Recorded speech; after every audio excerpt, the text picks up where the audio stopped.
righty, what's going on, everybody? Welcome back to the Seacoast Open here in Manchester, New Hampshire. William Stewart here of USA Darts. Happy to be on the call here for our coverage this evening of mixed doubles, ladies and gentlemen. And it's going to be a long haul. I mean, we're only last 128 still. I took a little break before our coverage here, and we started at 256 range. So when you think about things, I mean, pretty mean little bracket here. And I believe we're still kind of figuring out a few. I think I saw one still in the 256 range going, but things should work out pretty quickly here. We'll find ourselves in the last 32 before we know it, but I wanted to go ahead and at least get this started. I said 30 minutes, and it was actually about 45, so maybe even a little bit more than that. So I figured I'd at least get it going and provide you some entertainment this evening. It's coming up on prime time for some other sports, but we all know us dart fans. We're going to find an extra device and turn it on and enjoy the darts when we can. So it don't matter if the hockey game's on. It don't matter if the basketball game is on.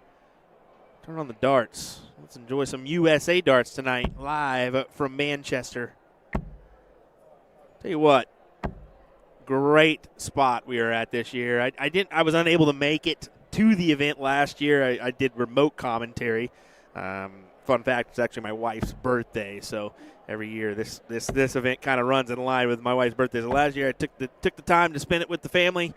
This one, unfortunately, for the missus, I am here. So, hey, big shout out to my wife. Happy birthday. Love you, Hannah. But excited to be here at this venue because it is really something, man. The Expo Center here, massive. We could fit another 50 boards if we really wanted to do it, maybe even 100 boards, to be fair. Lots of room here. But not only that, the DoubleTree by Hilton, I mean, immaculate rooms. Just amazing.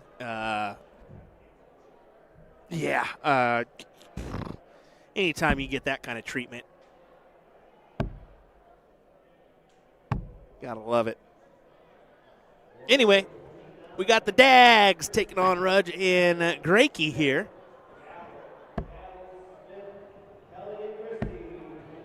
That's Nicole and Jason Dagnaw taking on the duo of Mark Rudge and Tiffany Grakey. So I wanted to go ahead and give them a full name there. Looks like the Dags are out in front here, looking at a ton needed. Especially with their opponents on the outside looking in at 177. A-okay if this doesn't go. Just set up Nicole with the finish, and kind of a stray dart on that last prevents 3 darts at a checkout.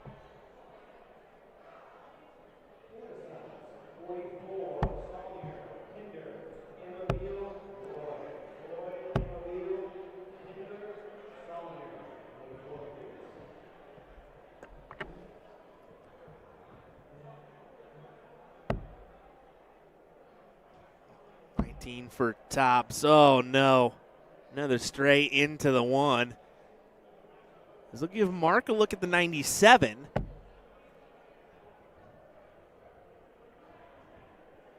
Admittedly, don't know much about Mark or Tiffany, but could be one of those sponsored players or ambassador players that we see from Shot.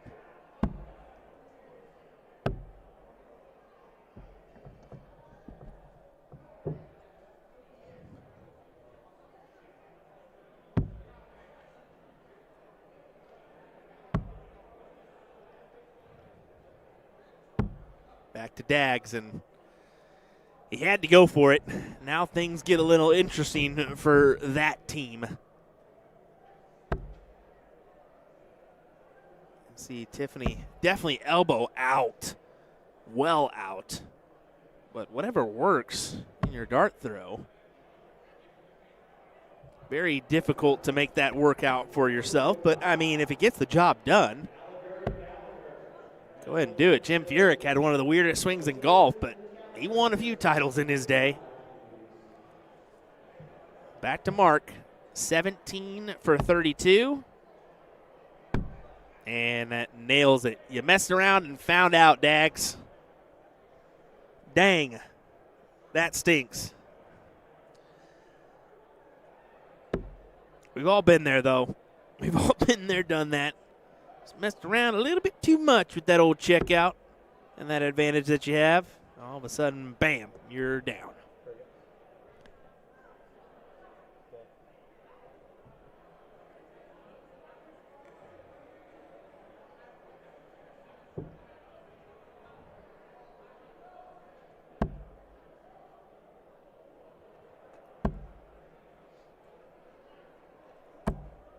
Great ton opener. Actually, that's going to be, sorry, we're going to have to switch some things because that's actually cricket now. I do want to say that. It's actually a 5-0 cricket choice here on this bracket. I did set up the multiple scoreboards to try to make it as easy on the eyes as possible. Using this scoreboard for 0-1 just isn't as nice, so had to remember that one before I got too involved in the 0-1 scoring side of things. So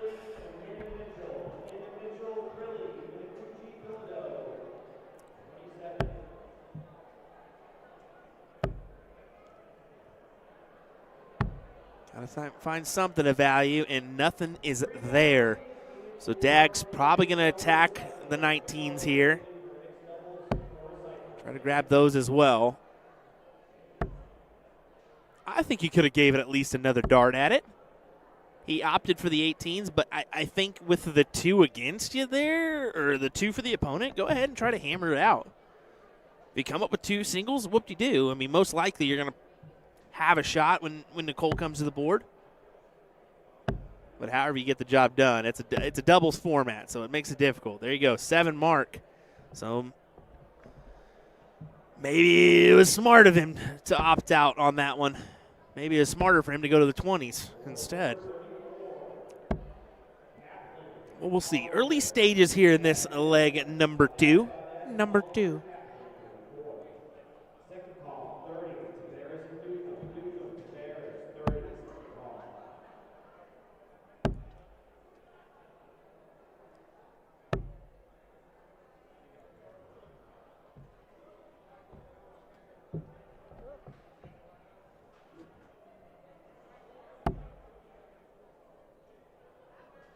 Opting for the start on the 18s here. That's where you really need to collect, and I only think he grabbed 2 singles. Yep, that's exactly what he grabbed. Now, if you're Mark, what do you do here? Trip the 19 and take a look? No, he's going to take a look right off the rip.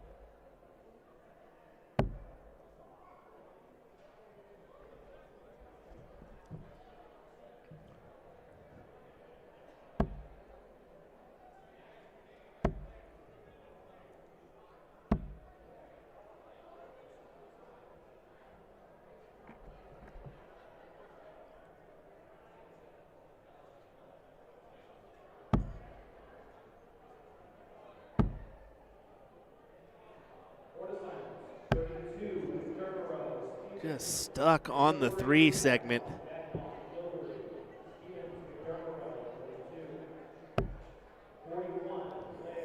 That's difficult. I think she's collecting on maybe a mark or 2 so far. If you're Mark, yeah, it's tough to overcome.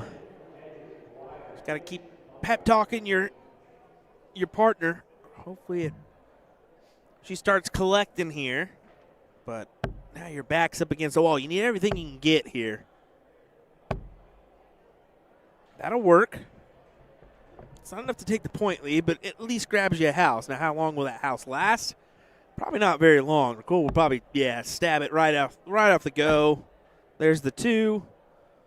On to the next wedge. Yeah, this is looking promising for the Dagnall duo.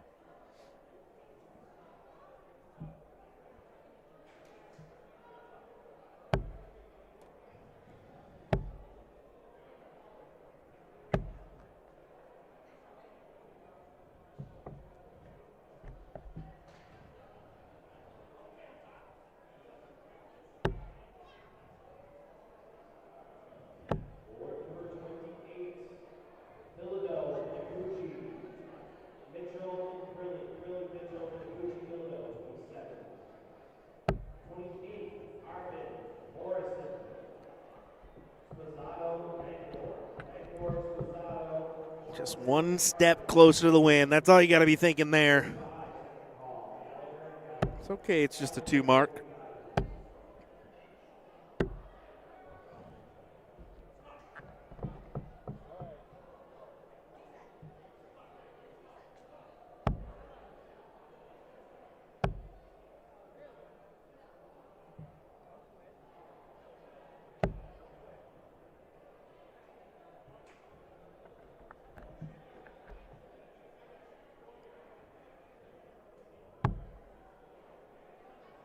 Pretty straightforward game. Dags have control every aspect here, the points and the houses. So close them 16s onto the bowl. Try to gather this win in a 2-0 fashion. On to the last 64. That's right, pretty big bracket here in our mixed doubles side of things. Only 7:30 local, 7:30 local time. So if you're in the area and want to participate in our blind draw, it starts at 9 o'clock. So get down here or get up here at wherever you're located at. Participate in that draw. Now, unfortunately, you won't be drawing me because I won't be in there. I'm going to try to catch some Z's because I'll be up bright and early for the youth event tomorrow morning. So if you want to watch some of the youngsters on the stream, it'll be commentary, no commentary, but at least something to entertain yourself with. Join us at 8:30 Eastern. Probably more like 8:45, 9 o'clock to be fair.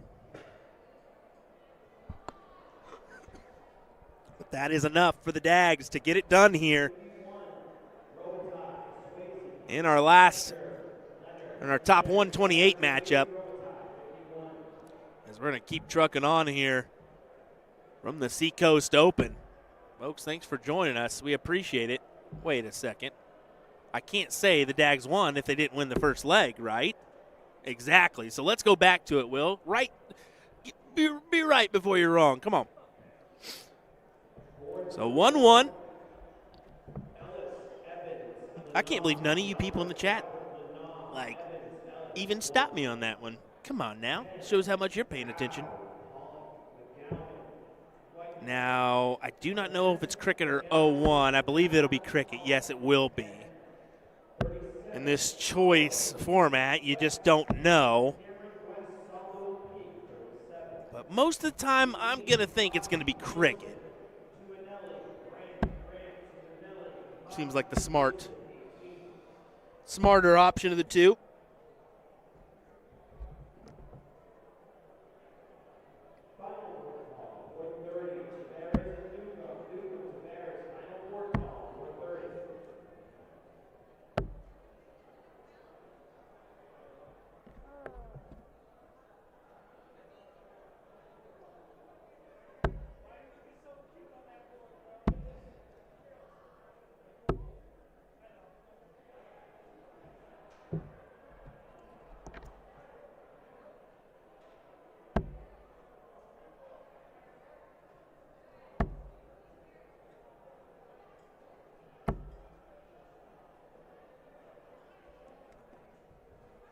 Well, that's a significant hit.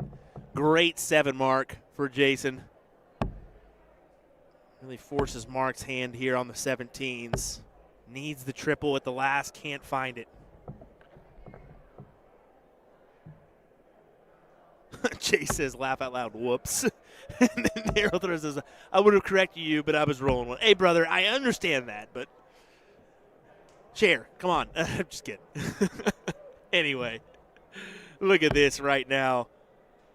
The Dags, cricket is their game this evening, as you can see here. And 0-1 should have been theirs too, but as I said, they just kind of mess around and found out there on the double side of things.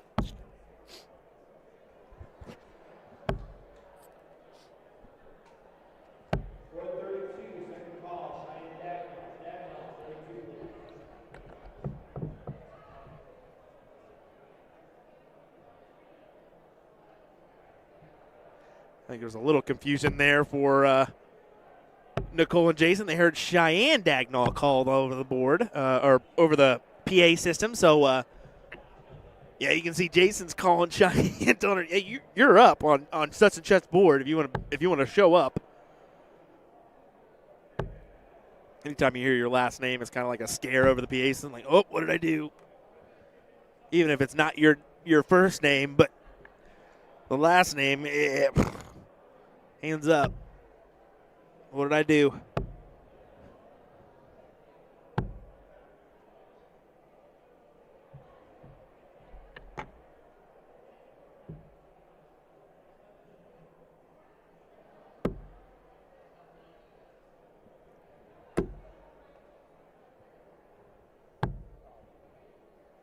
This is the fat number on the 16s. Can't we go be doing that now?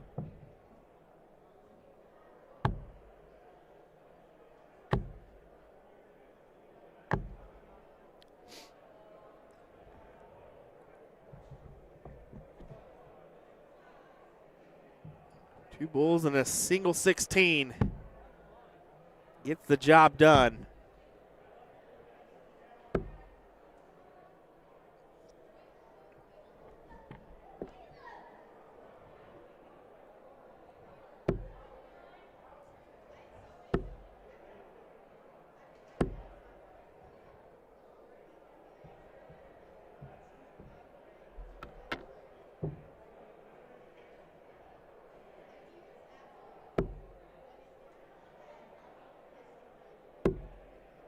There you go. Job done.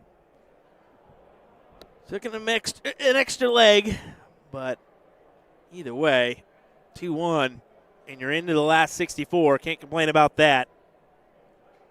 As we are going to go ahead and head on over to board number 1. I'm not sure if this match is started or not. Let me just take a look here.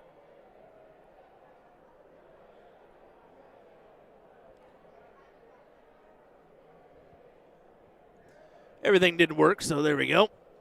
And are we cricket or 501? We're in cricket, so looks like it is just the first leg here of Jalbert and Lanagh taking on Evans and Ellis. Do not know much about Evans or Ellis, but of course we know a significant amount about Asia and Joey. Two talented dart players.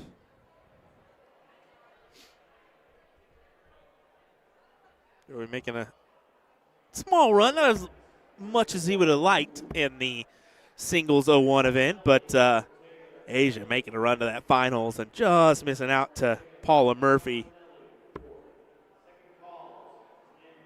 You know she's up for the task this evening.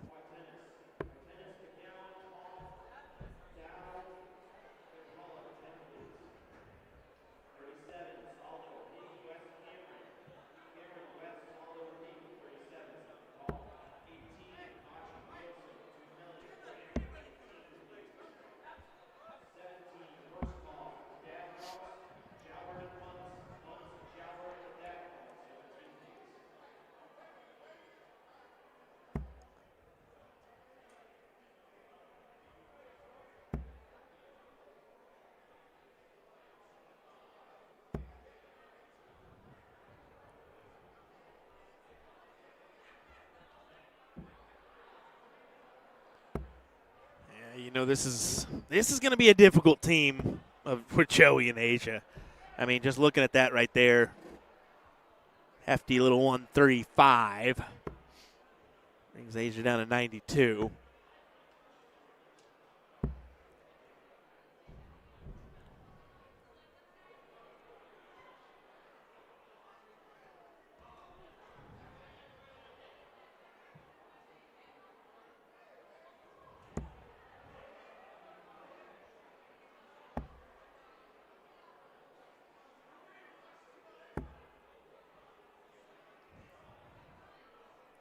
That is just fine.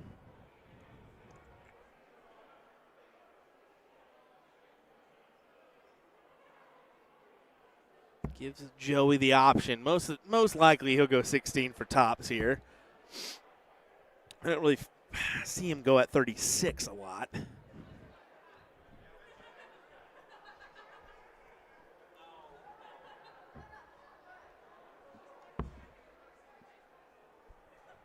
This is the big number. Now he'll go 32. Yeah, and that's the number he really likes is 32. He'll take that over the 40, over the 36, over any number on the board. He'll take the 32 check, and you can see misses that big number but worked it around, found it in the long run. 1-0 scoreline for Jalbert and Lanaugh here.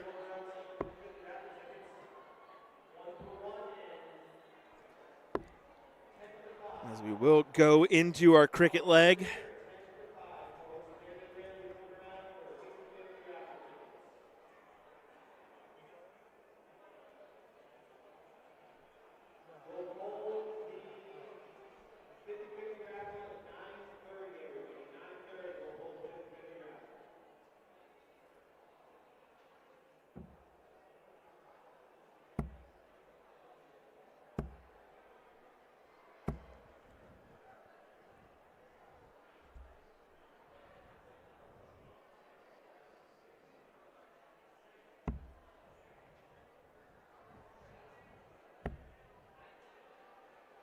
Find that triple bed. Of course, that's always the goal, right? But yeah, you almost sense you really needed to gather it early here in this leg if you hope to best the team of Asia and Joey.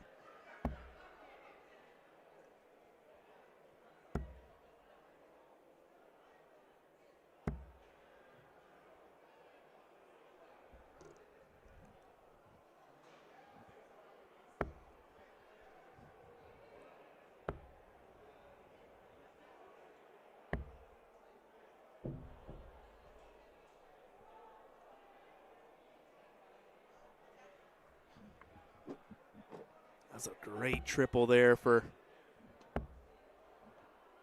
her. At least gathers that point advantage for a millisecond before Joey snags it away. So for Ross to kind of hammer away.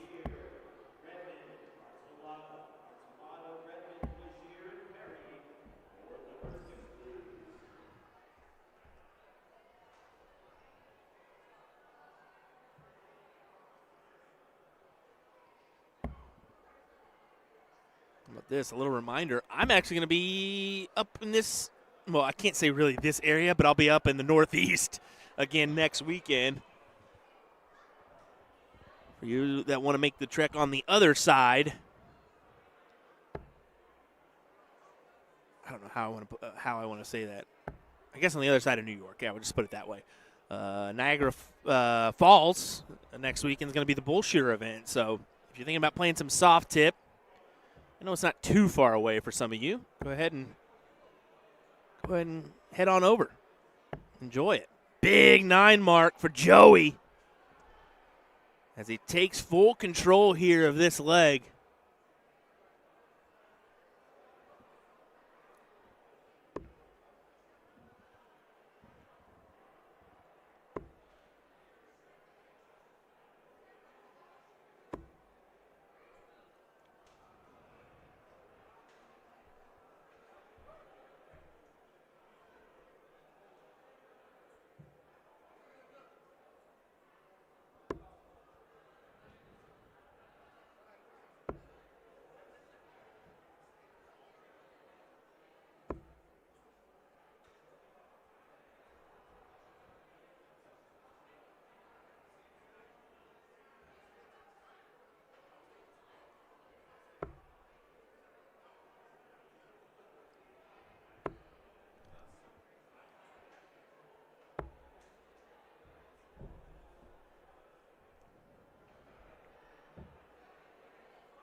And that should be it. Yeah, you knew it was just coming, right? Joey Lanaugh puts it away and advances with Asia into the last 32. Impressive stuff from them.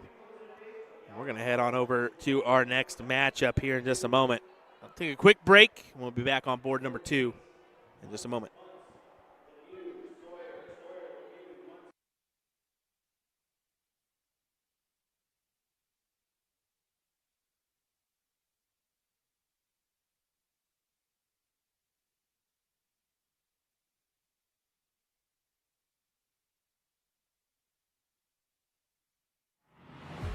This game is going to be key. You can tell by the way they're scoring. There may be nothing in it. One man misses, does the other man get? Yes! Double 12! That is the most amazing lemonade you will ever see in your life! I can't stay! Double 12! And the 9 Dark King lands another one! Covered by Team Michael. Double 12! Back going! Michael back going! Luke Humphries, the ascension is complete. Incredible stuff. The world number one is world champion. Let me tell you about A to Z Darts. We're a specialty dart store with over 10,000 different products. We create in-depth videos and blogs to help improve your game and showcase our products. We give helpful advice on how to practice darts, the fundamentals of form and mechanics, and how to make better decisions when purchasing your darting equipment. Whether you're brand new or a seasoned player, we try to provide fun and informative content. I'm Jen, the creative director for A to Z Darts. I've been playing for over 10 years and have traveled the world competing in and promoting the sport. This is Will. He runs our live streaming company, USA Darts, and travels the globe as well to broadcast major darting events and interview PDC players alike. You'll find over 2,000 different sets of darts on our website. Guessing right now you're pretty interested in our resources? Learn about form, throwing mechanics, practice routines, scoring and grouping, checkout methods, cricket strategy, and much more. Visit a-zdarts.com to take advantage of our blog or follow us on social media at AZDarts today.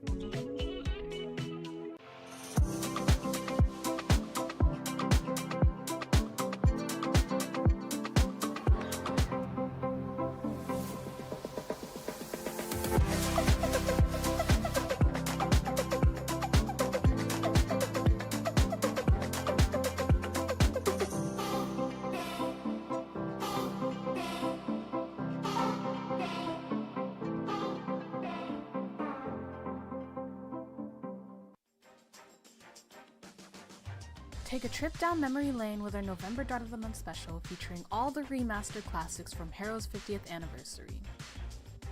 All Heroes 50th anniversary darts are 15% off all month long, plus a special raffle to keep the throwback celebration going. Choose your favorite barrel from the Boxer darts, Atlantis darts, Magnum darts, the original darts, or the V-Wing darts to take home this November. Or, better yet, take all 5 home. Each model is finished with a tough gold coating that will ensure your darts last through thick and thin, so your game day performance stays sharp. You can also get a chance to win your choice of a Heroes Vault Dart case in the color red, blue, or clear with our monthly raffle. How do you enter? Just purchase our November Dart of the Month special and you'll automatically get entered. Tap the banner on our homepage at a2zdarts.com to shop the Dart of the Month, and don't forget, we ship internationally. Best of luck to everyone! What is the purpose of the Vertex stand? This product is made by Winmore, and they have solved 3 different problems. Number 1, when you don't want to permanently mount a dartboard. Number 2, when you can't drill into your walls. And number 3, when you want to travel with a dartboard. Not everyone wants a dartboard permanently mounted into a wall. Perhaps you just want to bust out the dartboard occasionally to entertain friends or family. The Vertex stand is perfect because you don't drill into the wall, you simply lean it against a flat surface. This is easily the most convenient product I've ever seen that you can set up or tear down super fast for portability. In minutes, you can have everything packed and ready to go with you for your next darts tournament or a friend's house or even camping. You can lean this bad boy up against a tree. On top of all of that, I love the idea of being able to easily travel with a dartboard. This thing is awesome. I was given it just to review, but believe me when I say it is not going back to A to Z Darts. They can try to pry it out of my hands.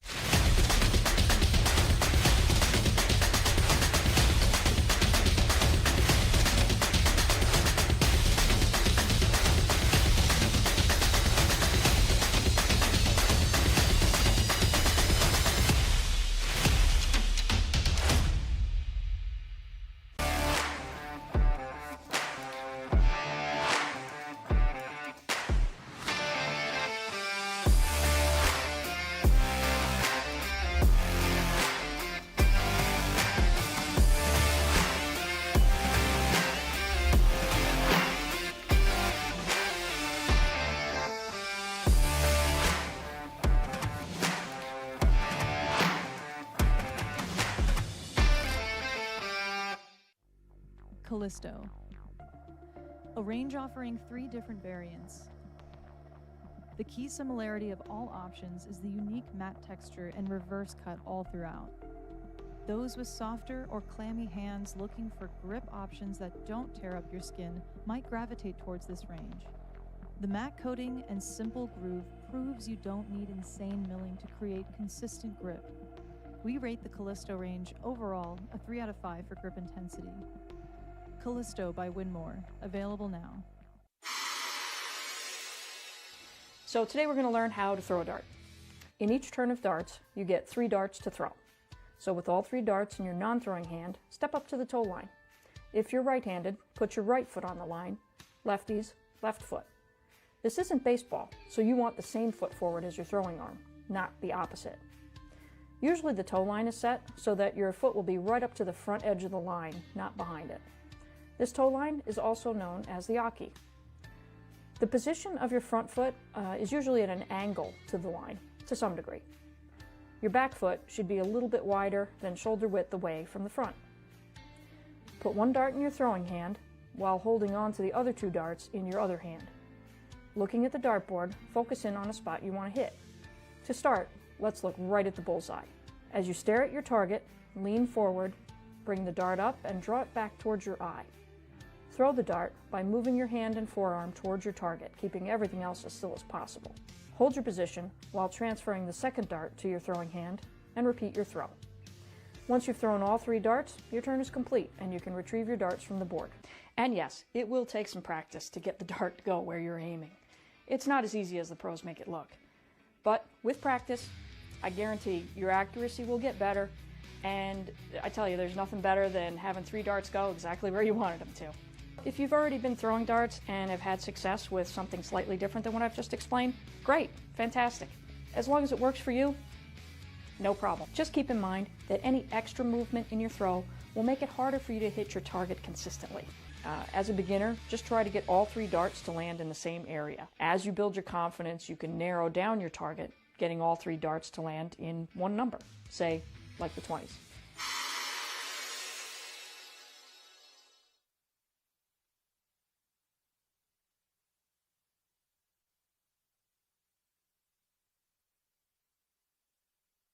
All righty, welcome back, everybody. I know that board had started on board number 2, but I saw this match waiting, and I was like, man, this is potentially a pretty good matchup here in the last 32. I figured I'd just jump to here for you folks. And sorry to those 4 that are playing on board number 2. No disrespect, just I knew this was probably going to be a good one. So anyway, Amble Roy taking on Chrissy and Kelly here in this one. Daryl Chrissy, of course, a part of that Continental Cup. Unfortunately, lost in the first round, but really, lost in the second round. But had a really, really good year on the CDC circuit.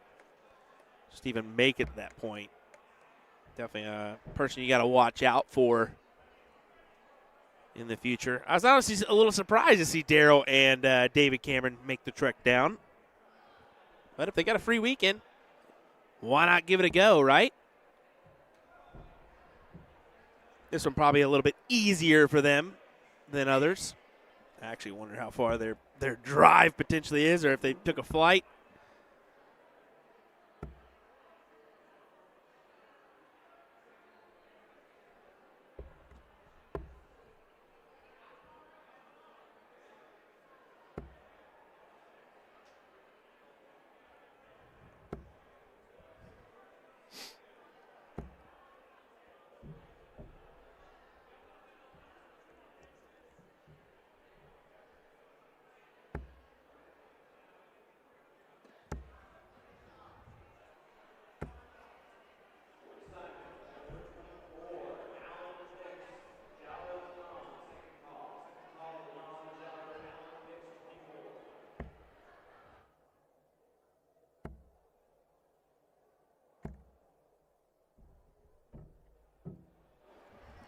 Well, you can see Roy already abandoning the hat.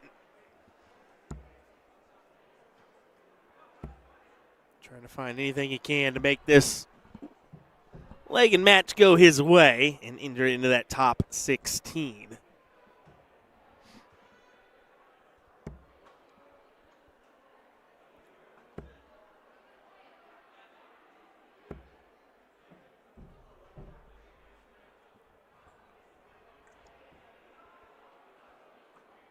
Unfortunately, on 159, not able to go, but you have 6 from that number. Potentially more.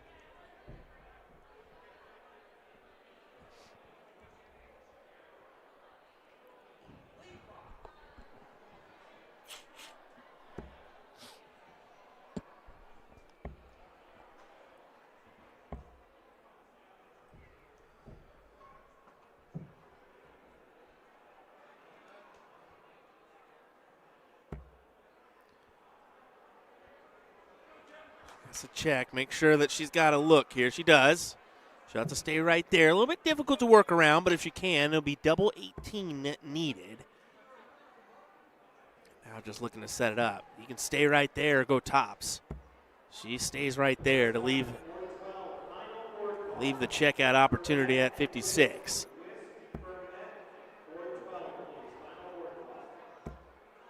Oh, beauty. Beauty, 2 darts there. Let's see, don't want to go for the 180 there. Got to kind of switch things around. Try to go for the 39. It's the ideal look. That would have left her 24.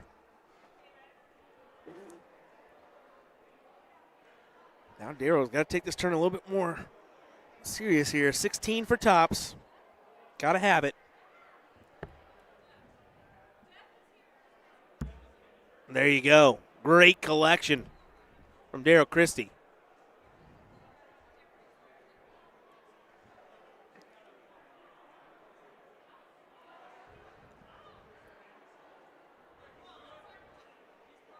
The cork here to decide who starts leg at number 2, or cricket leg.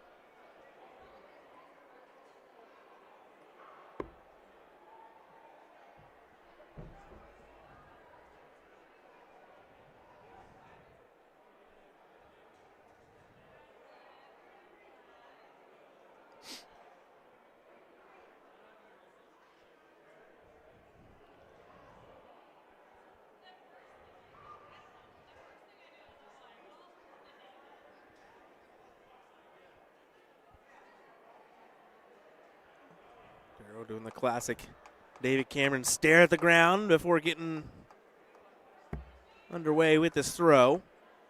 Both him and David, yeah, they just don't care what the other person's doing. They're focusing on their darts. They'll look at the ground and make sure they have nothing else going through their head but the intended target in front of them.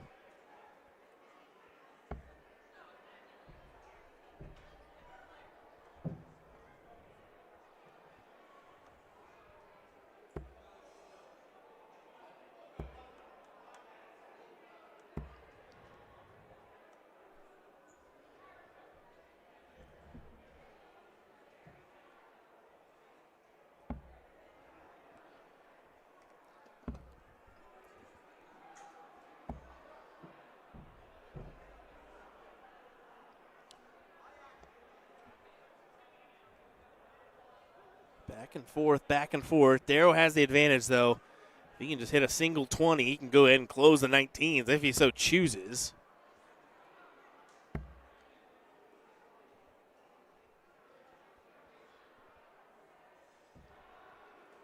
Didn't elect for that opportunity. Stayed on the 20s. Didn't really get a lot of value from it either.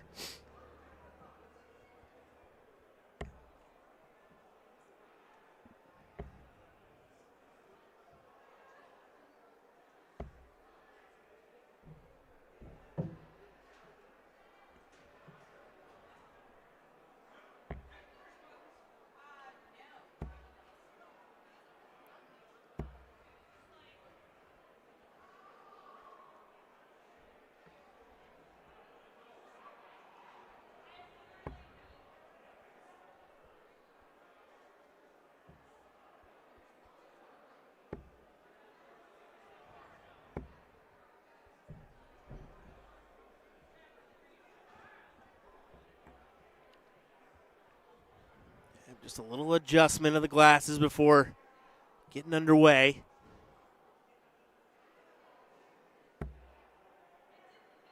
Doesn't even move his eyes at all. Great stuff. I was thinking maybe he'll take that look on dart too, but yeah, the dead giveaway. Didn't even really blink, just right at the 20s before shifting over for that last dart. You see a subtle look at the scoreboard before doing so. But yeah, so far, so good for Chrissy and Sally Kelly. Sally, one of those members that went over to Budapest, Hungary, and participated in the World Masters as well. Really enjoyed her time there via Facebook is what I'm going off of for that. Expressed that numerous times over her week-long trip there. I think that a lot of people really enjoyed their time over in Hungary. I think that that's a must-attend place for me now. It seems to have a nice, solid vibe to it. Good people.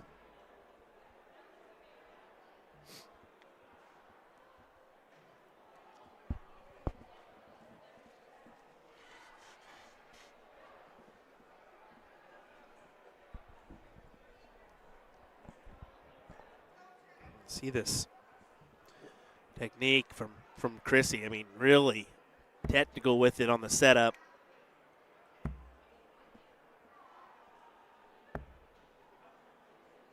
So make sure he makes his best shots possible, and there you go. But, I mean, when you really look at things, I don't know. Let's see what Jeff does here. You're tied up. You don't have the 20s, though, so you almost need to attack a house, and that's exactly what he's going to do. Go for the 16s. If you hit a triple, then go that last dart at the 20s. He still went at it, even without the triple. Using those 180 reflex points for the wobble, wobble, wobble, wobble, wobble effect.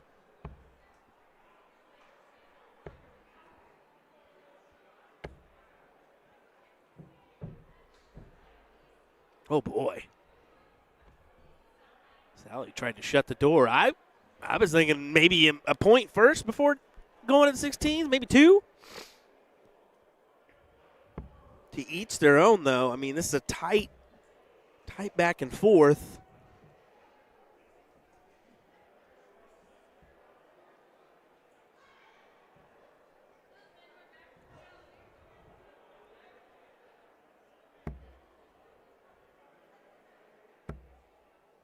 Just one dart needed to close it. Go ahead and close it down now. Wow. And see, that's where you're kind of thinking, even if you go first dart at it, it's a pointing number. So if you hit the triple, you're okay. I kind of think Darryl should have taken the first dart at the 16s.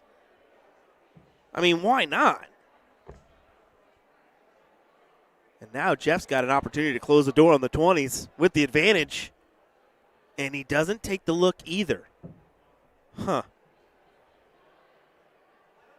That's because he didn't have the advantage. He had to close the door. That's right. I thought they, once again, you got to look at the score line there. Know that he didn't have it closed, Will. No duh, he had to stay.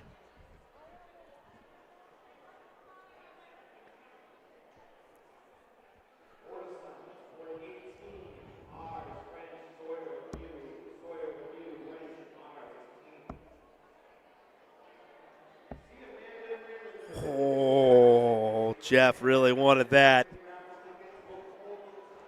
But it's a close.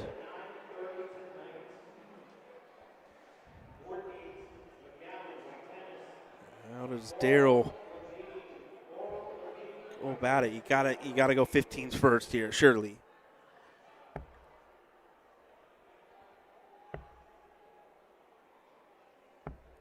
And only two. Oh my goodness.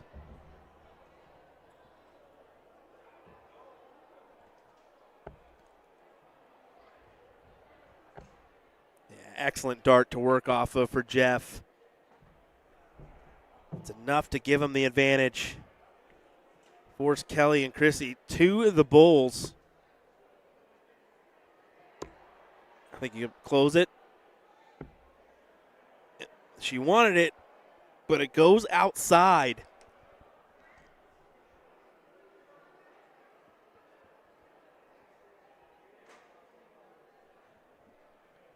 Wow.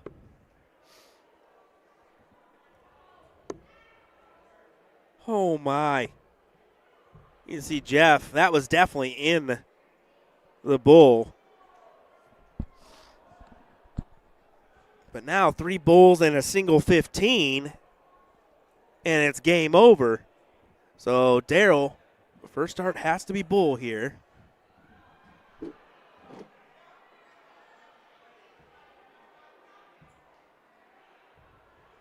He's grabbed 3. That's a great first start. I think that's outside with the second. I believe that is outside with the second.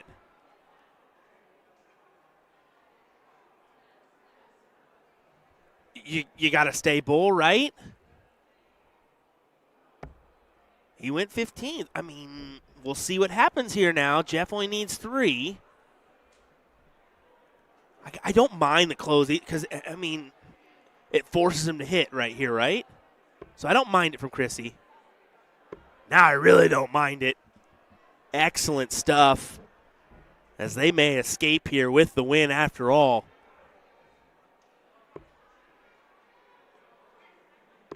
A single bull, she grabs 2. Got a little interesting there in that second leg, but Sally Kelly and Daryl Chrissy end up grabbing it. Here in this one. I'm going to look around the room here, folks. What do you say? As we do have that ability, we'll get a little high five and whatnot. There's the concessions over there. How about this? There's your row of boards. Unfortunately, we can't go really much more than that. How much further can we go? There is a line of boards behind that curtain as well. You can see there's a row of boards there and a row of boards behind them as well. So great stuff. As we will go ahead and head back on over to our overhead view. And we'll go ahead and go to another quick ad break, and we'll be right back with some more entertainment coming your way next at the 2025 Seacoast Open here in Manchester, New Hampshire. Don't go anywhere, folks.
What is a bad habit that you see way too often in darts?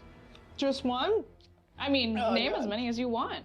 Dropping the arm that holds the darts on the third dart, swinging the leg over to initiate walking forward after you throw in your third dart. Throwing like wussy darts. Wussy darts. It's not like PC, but that's how I would call it. where you're in kind of a panic state, like me right now, and you don't trust your like throwing mechanics, so the dart kind of just like falls out of your hand. I see a lot of people when they compete for the first time, they just like get so scared they just don't trust and they don't snap and have that really nice follow through. And I was once one of those players, so trust me when I say what you have to do when you're in a panic state like this is you're gonna want to take a big deep breath, exhale slowly. Oh, that's terrible with the spice. And then sink your weight into the heel, relax, like no tension in the arm, let the dart fall back, and then bang. You know, you really like, pow, you really need that full extension, because here's the thing. What I wish someone told me like so much sooner than my friend told me. You're either going to hit or you're going to miss. So miss with confidence.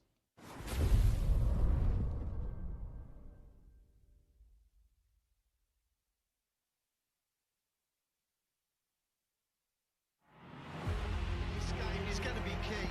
You can tell by the way they're scoring. There may be nothing in it. One man misses, does the other man get? Yes! Double 12! That is the most amazing dance you will ever see in your life! I can't state!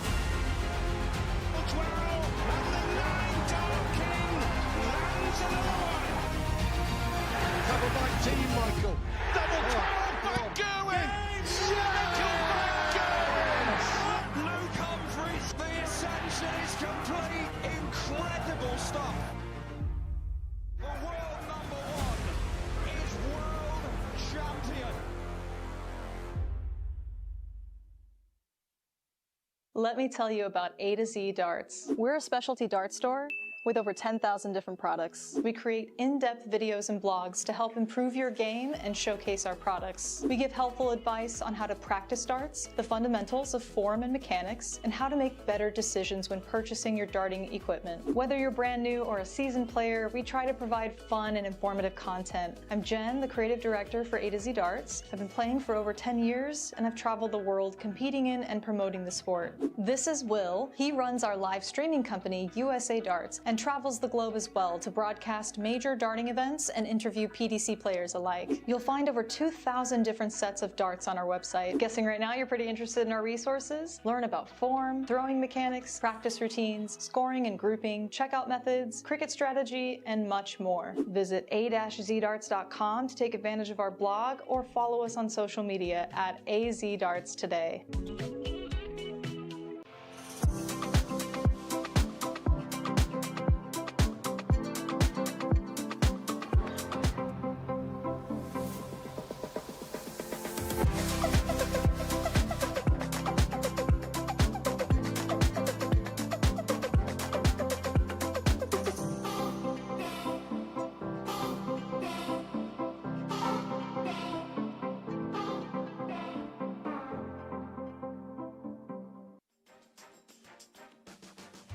Take a trip down memory lane with our November Dart of the Month special featuring all the remastered classics from Hero's 50th anniversary. All Hero's 50th anniversary darts are 15% off all month long, plus a special raffle to keep the throwback celebration going. Choose your favorite barrel from the Boxer darts, Atlantis darts, Magnum darts, the original darts, or the V-Wing darts to take home this November. Or, better yet, take all 5 home. Each model is finished with a tough gold coating that will ensure your darts last through thick and thin, so your game day performance stays sharp. You can also get a chance to win your choice of a Heroes Vault dart case in the color red, blue, or clear with our monthly raffle. How do you enter? Just purchase our November Dart of the Month special and you'll automatically get entered. Tap the banner on our homepage at a2zdarts.com to shop the Dart of the Month, and don't forget, we ship internationally. Best of luck to everyone! What is the purpose of the Vertex stand? This product is made by Winmore, and they have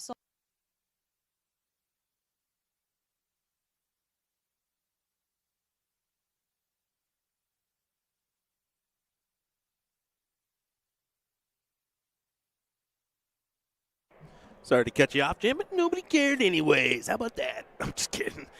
Here we go with another matchup from our mixed doubles event. We got Bunce and Jalbert taking on West and Cameron here in this one. Should be another good matchup.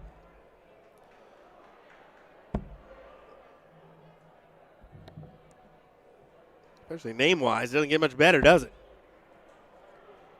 Cameron just winning the singles 01 event. We all know what Callie's been done in her past. Aaron has had success in his own right, teaming up with Layla Bunce, an up-and-coming superstar in the women's game. She here in North America.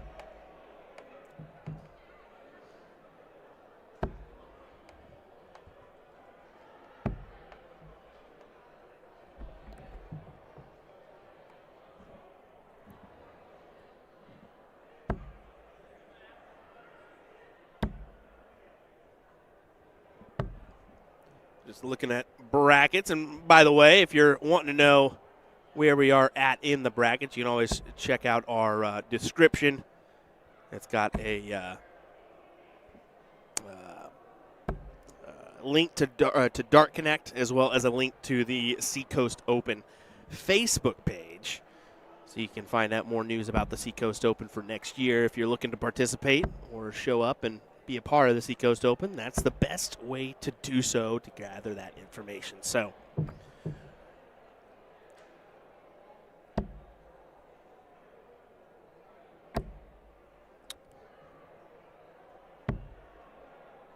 go ahead and grab that link just so I can post it in the chat as well. Make it a little bit easier on some of you folks that don't know how to grab or see the description on the live feeds.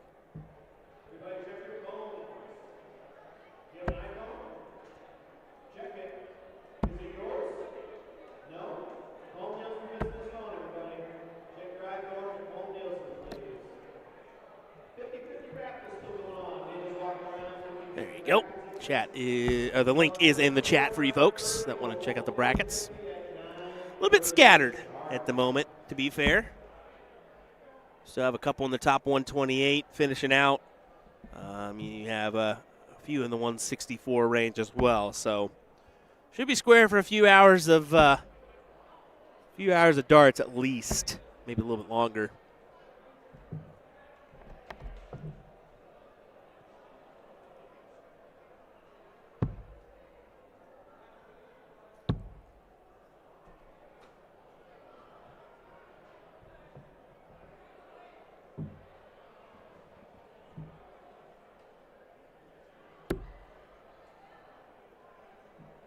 See 1-0 advantage for Cameron and West here. And there'll be an advantage on their throw here in the next leg as he gathers the double bull, or that red bit, to get the start here. We'll go ahead and go to our cricket scoreboard.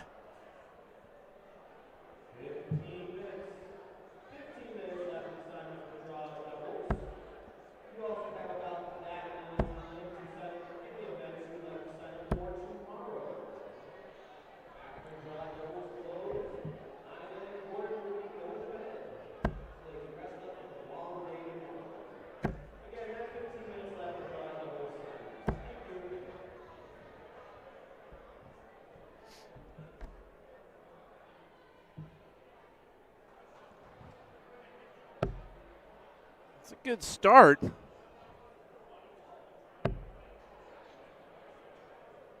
For Aaron. It's quality 6 mark, especially David coming up with a dull round to begin the leg. Jump on that as quickly as you can.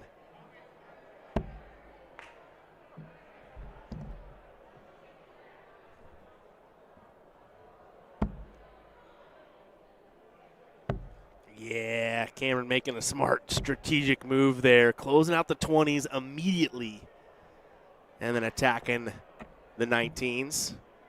Yeah, it doesn't give him the point lead, but it forces Aaron to grab the 18s before he makes a move on the 19s, and that is big He does collect.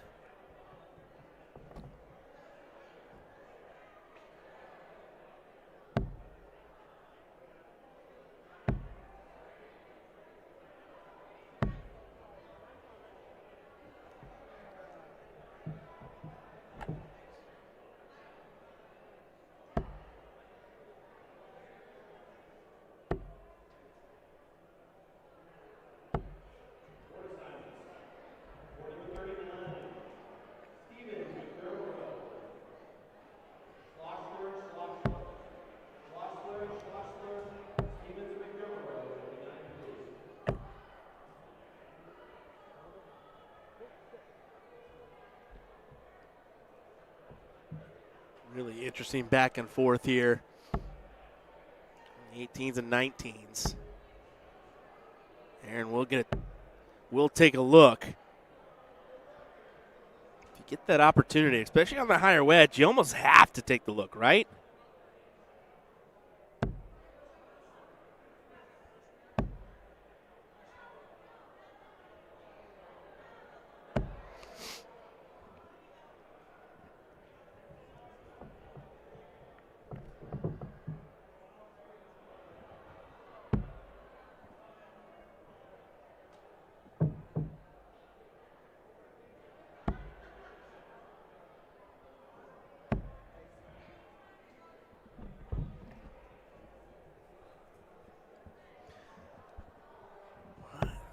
I don't mind that at all from Layla.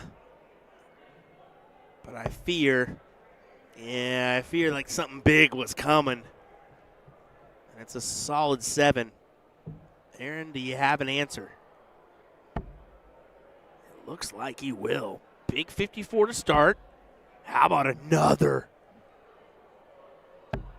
Oh, just outside from a massive 9.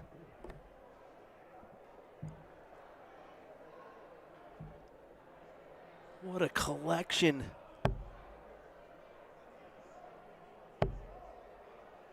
What a back and forth we're seeing here.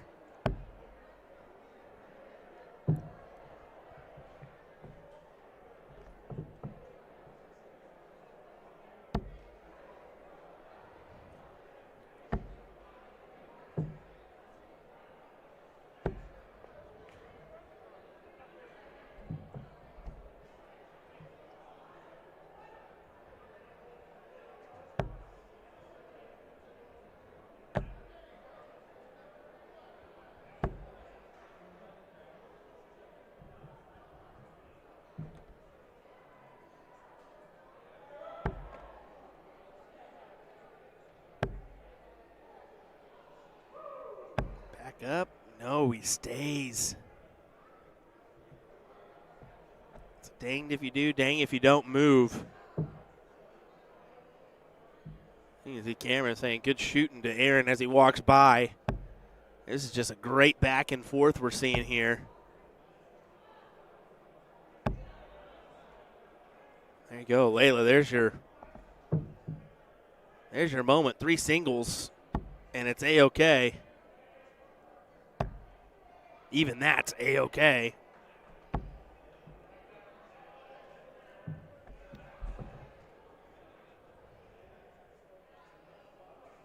Forces a 6.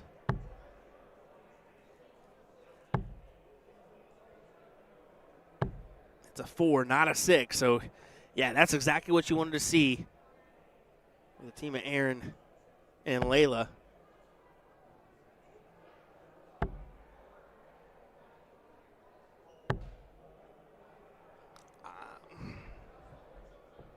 You can see he's upset, and I mean, you have every right to be upset now. You kind of were all over the place on that one.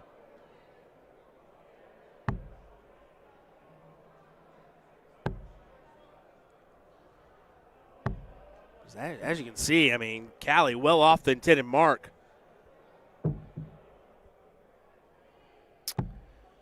Richard saying, I personally think Layla would be better if she had held the dart in front of her face and didn't bring it down to her cheek. It's actually more towards the shoulder if you look at it. But yeah, I think that it would definitely be an easier throw if she tried to get that back end out of there. But it's a very tough task when you've been doing that most of your career, if not your whole time you've been playing darts, right? So I actually have put myself in a tough position where, looks like a little mishap there. Yeah, it counted as a 9. I think it was.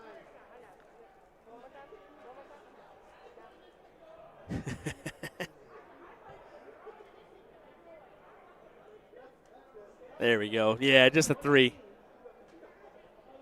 You did triple, triple, triple by accident instead of single, single, single.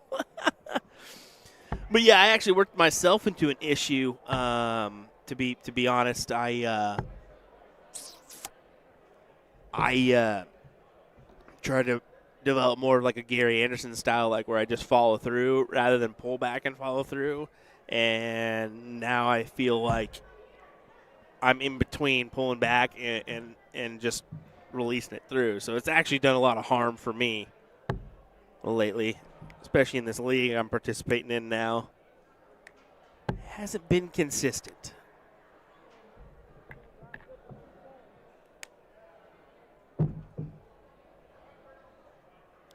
Yeah, you can see her flight almost past. Yeah, it is past her shoulder. On that opposite side, brings the flight all the way down.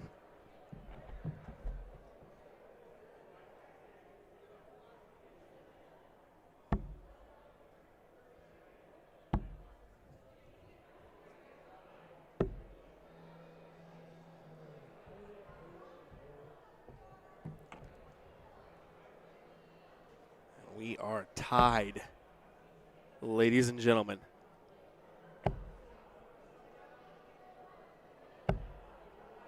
Splits the uprights and finds it with the last. Good hit for Aaron.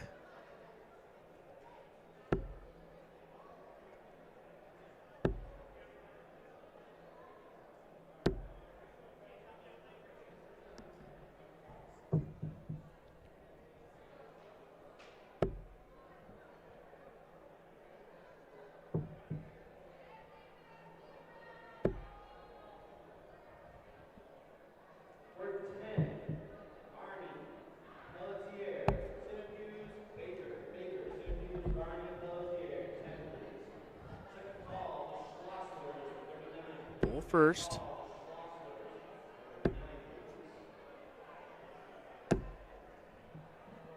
Can't quite tell if that's 2 or 3. It is only 2. They may have gotten the third in there.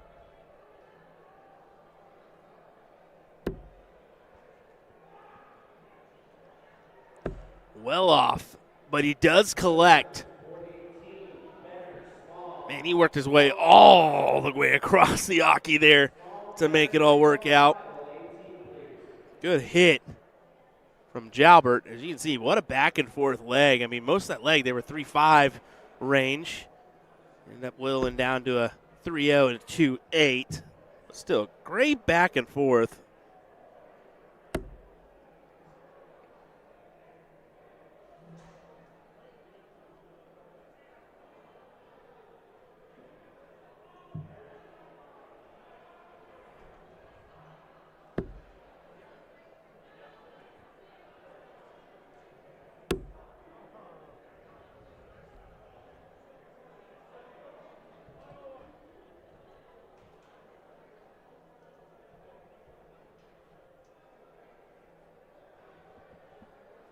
All right, Cameron to start us off.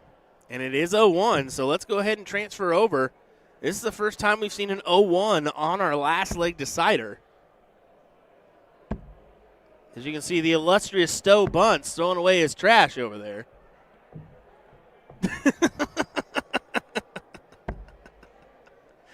I was going to invite him in to do some commentary on Layla, but he had some delicious chicken tenders in front of him. I didn't want to ruin his dinner.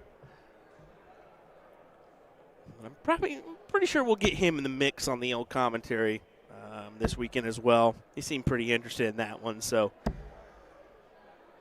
have some fun with it.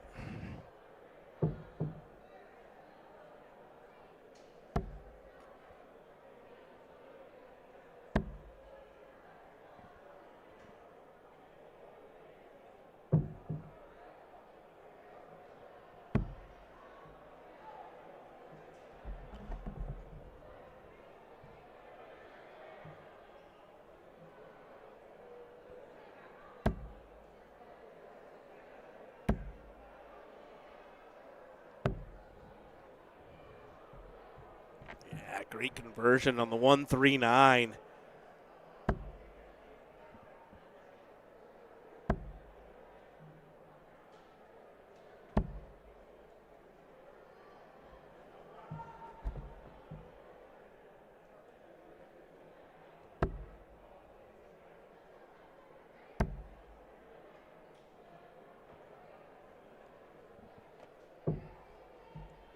Just doing the math here. She can possibly figure out a checkout option. 43 does exactly that. It's a 160 for Cameron, and a number he's hit numerous times before in his career.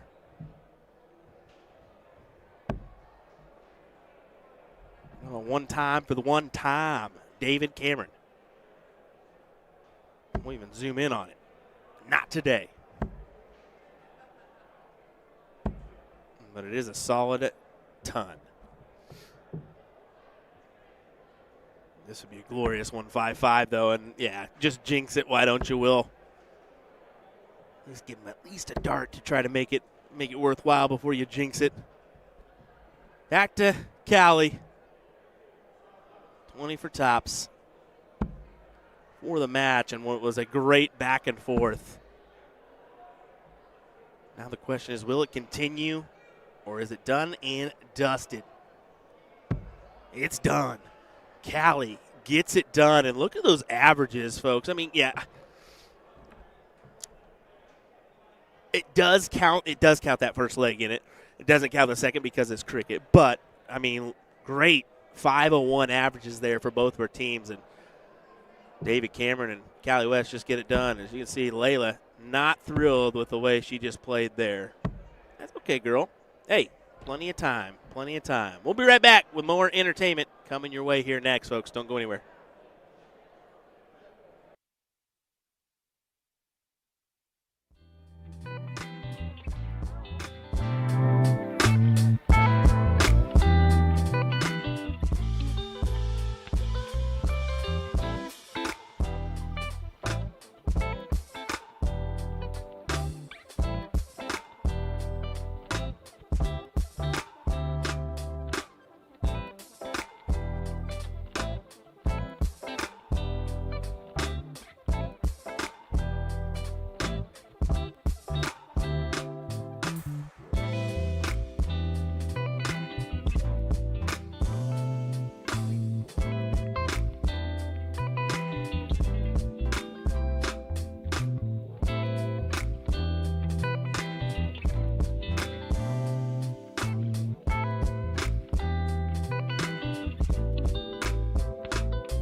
All righty, ladies and gentlemen, welcome back. Let's get underway here with another matchup from our mixed doubles event. This is the last 16 matchup. We also have a top 32 matchup on board number board number 1. That's Jim Widmeyer, Nalani Terrell taking on Cameron McGowan and John White News? I don't know. Something. John W. That is a top 32 matchup, so that's why we started here instead. I just figured we'll take that, the one that's closest to, right? So that's why Dart Connect is available for you. Remember, you can view brackets and more with the power of Dart Connect. There's the link for you if you want to check things out.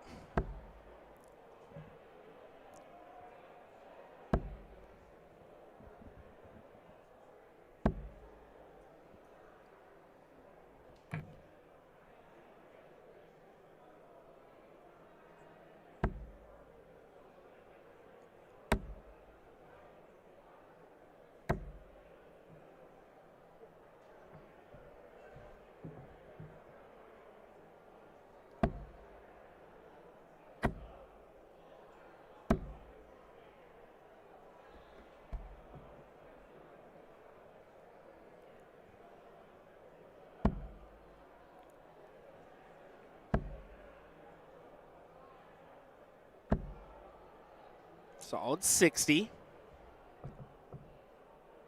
So we're at that 131 leave up to Asia to make things interesting. I just was speaking to her out there a little bit about Lakeside coming up. And she's a little bit nervous, of course. Why wouldn't you be? I mean, that's an iconic stage. But she said after this 131, her most nervous part is she doesn't want to throw off the board. I'm like, girl, you can't think like that. How often have you done it? She said, well, you weren't there for South Korea. I said, oh. But I just try to tell you, you just got to have fun up there. Don't think about, I need to win. I don't want to look just go up there and have fun. I mean, embrace it. Not everybody gets the opportunity to play on Lakeside.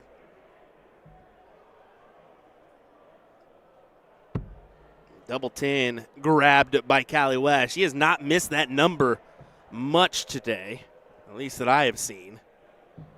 That'll work for the first leg. Colton James, hello, buddy. Thanks for joining us. We appreciate it. A great Friday filled with darts. Folks, I cannot recommend it enough. If you haven't made your way up here to the Northeast for a tournament, you need to do so. Specifically, how about the Seacoast Open, folks? A great event. And I keep saying at the hotel this year, well, chef's kiss. It's amazing.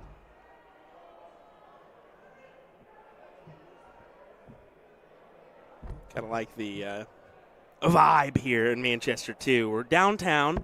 There's a couple like local coffee shops and even some restaurants that really fit the good vibe.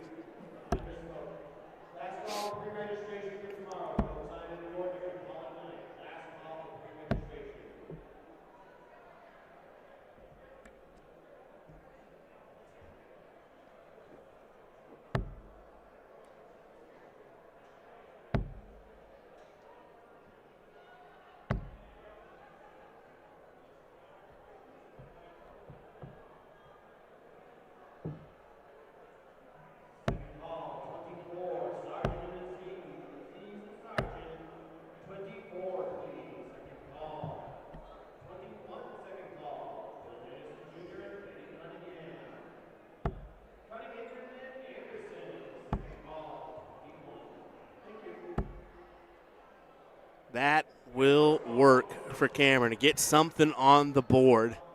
That's a big turn to do it. Thought it was a little bit more. I thought it may be a 7 mark. It's only a 5, so not escaped as much as he would have hoped.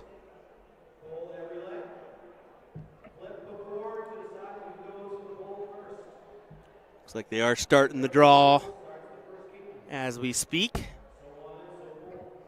So unfortunate for you folks that didn't listen to me. Hey, get down here for the draw. You're going to miss out.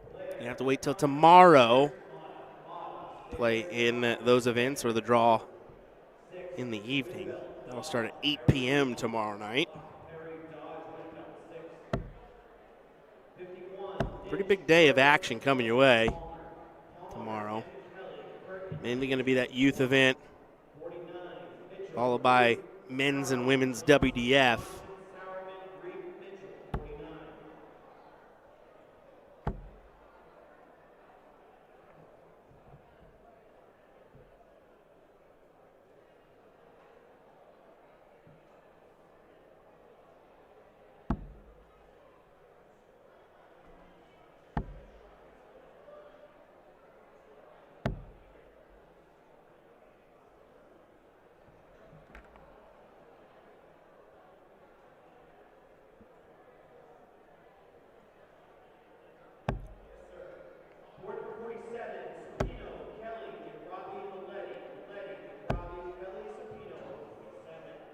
Once again, splits it to find the last dart. Clutch on that last. Still not enough, especially when Joey closes the door on you once he comes up. So force an 8 or 9 from Cameron. 8 captures the 8. But that's what I'm saying, 8 or 9, because 8 that way or 9 on the 16 would have been ideal. They're still down by 3 here. But I think that was the right call. If you miss it, not necessarily, but if you hit it, of course, right? Because now it forces Asia to go to the 15s and only collects 2. Now Callie has an option. I hammer the 16s here. Maybe don't even move. If I collect 2 triples, yeah, I'm going to go ahead and go to the 15s. But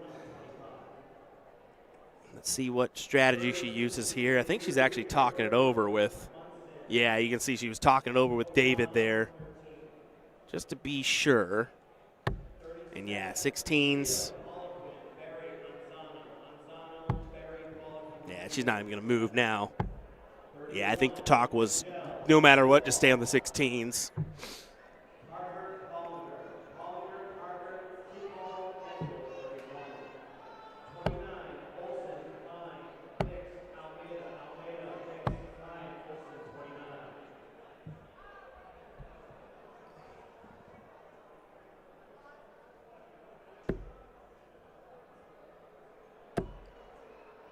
Onto the bull. Cameron needs another. He grabs another. That gives him the advantage. By only 9, but let's see what happens. Oh, 2 beauties. Yeah, just stay right there for another. Great stuff from Asia. Look at this leg. 4-1, 3-9.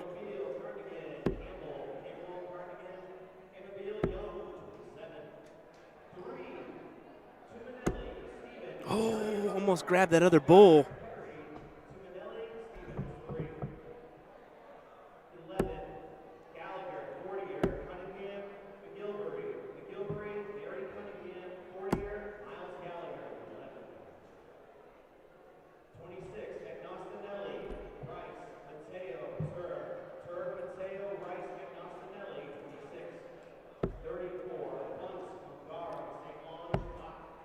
Wow, what a comeback from David Cameron and Callie West to win the match.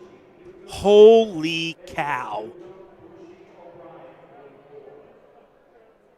That was an intense last leg. 3-9, 3-9 to take the match. Oh, my. See, Joey going to throw a few just to make his point here. Well, we're going to continue on. We got a couple matches in the top 32. still, but we'll work our way to a conclusion here at the 2025 Seacoast Open. Don't go anywhere. Big shout out to some of our sponsors right there.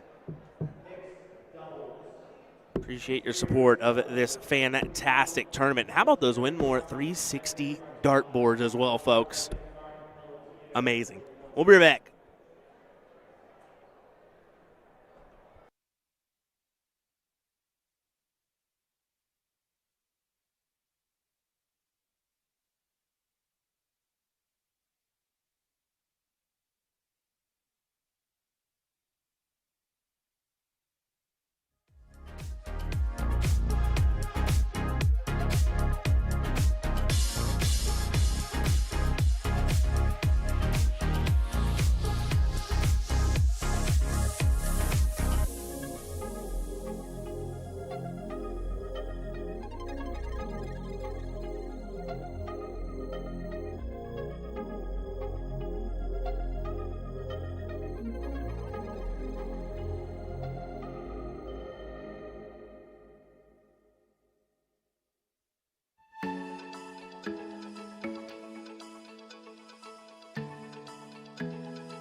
Another top 16 matchup here.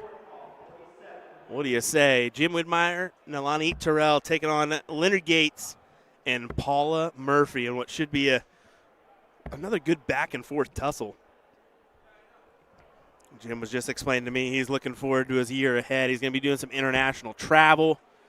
Going to be seeing Captain America back on the big stages, it looks like. Hopefully. I know Modus for sure. Mentioned the Dutch Open is possibly going over. Enjoying that one. I'm thinking about doing the same. That's an event I definitely want to attend at some point in my darting life. Biggest open darting event in the world. I think there's over like 3,000 in the singles alone. Like, what? Nuts.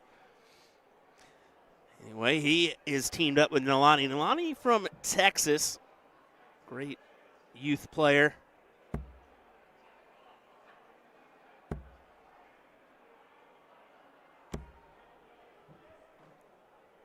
A bright future ahead for sure. Just signed with Winmore Darts as well on a sponsorship deal, if I'm not mistaken. And of course, you know Leonard Gates and Paula Murphy. I don't even really have to mention anything about them. You guys already know it. The legend that is Leonard and Paula. I wonder how many times they've teamed up together to try to take down a doubles bracket. Probably in the, I don't know. I couldn't even pinpoint a number. Probably over 20. Maybe well over that. How many years they've been participating.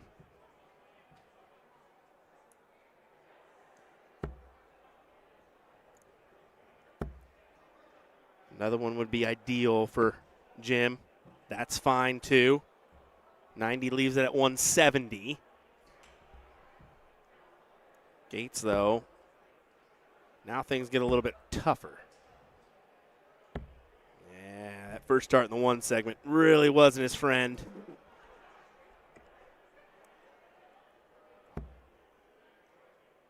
If you grabbed the 220s and the 25 there, it would have left 167, but coulda, shoulda, woulda. Darts are in the hands of Widmeyer and Terrell.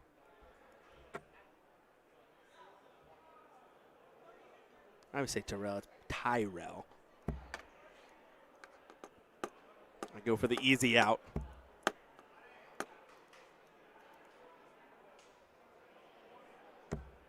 Oh, what a clutch round from Paula Murphy.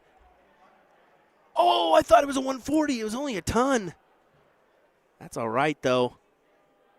Adds a little pressure to this shot from Widmeyer. Going at the old school route, we'll call it, on bull first. You're seeing the trip 20 be the first dart more and more these days.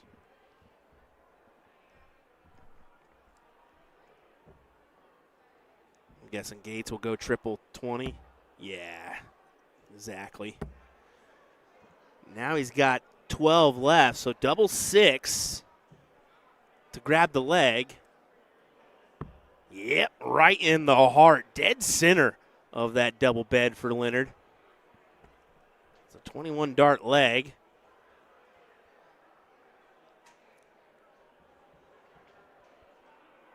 So we'll go back to the middle. There's 25. And there's a bull.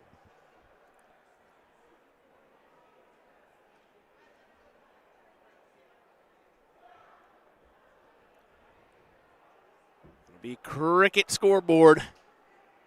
And that can be deadly, especially with Leonard starting.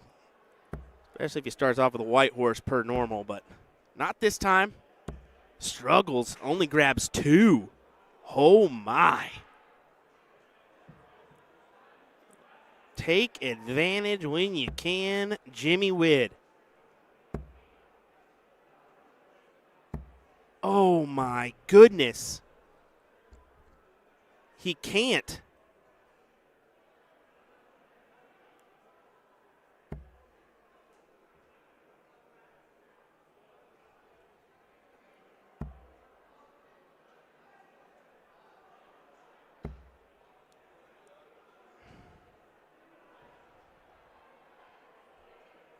This is absolutely crazy. I mean, what a sluggish start from both of our teams.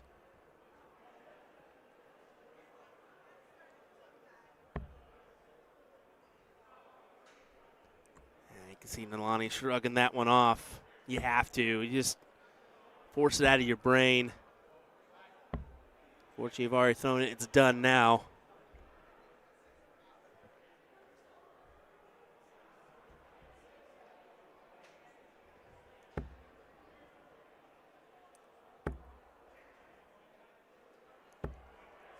Wow. I was thinking Jim would at least capitalize on one triple on those 18s there with the placement of the first dart. But just inside on both after that one. And now you're up against it.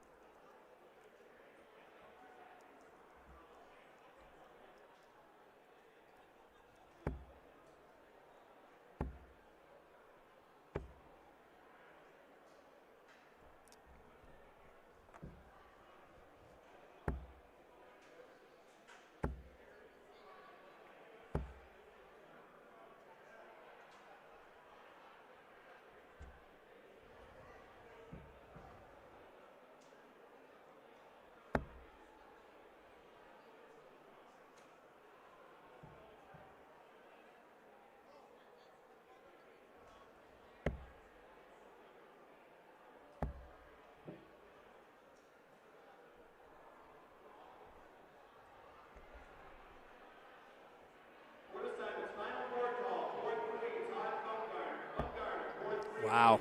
Paula goes ahead and attacks the 17s here. I mean, you do have the two houses and a subtle point lead. So it doesn't really matter essentially where you go at. I just assume maybe she'll attack 120 before doing anything. Maybe give it the last dart look.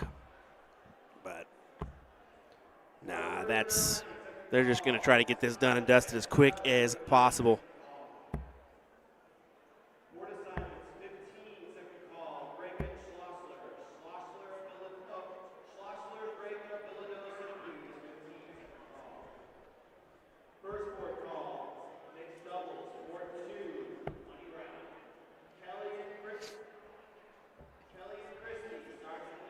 It's a big time triple. If you can work one more in, it's below. Oh. I think that was their last opportunity to try to grab the upper hand here in this one. If you could even consider an upper hand. It's still an upward battle on the 15s with the three houses to the other team, but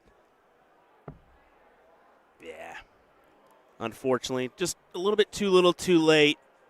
Nalani and Jim played really well in order to get to this point, but yeah, unfortunately, I mean, we all have those games where we're just not there, and I think Nalani just found one there. Jim, he was there, just not as consistent together as they have been the rest of the entire day. So I believe that is a money round, though. This is a top 16, so. Yeah, 9th through 16th, you're getting $50, gaining a little bit of money. Of course, that doesn't. It's kind of like at least I get something, you know. I wanted to go the distance, but 2 bulls for the win for Paula Murphy.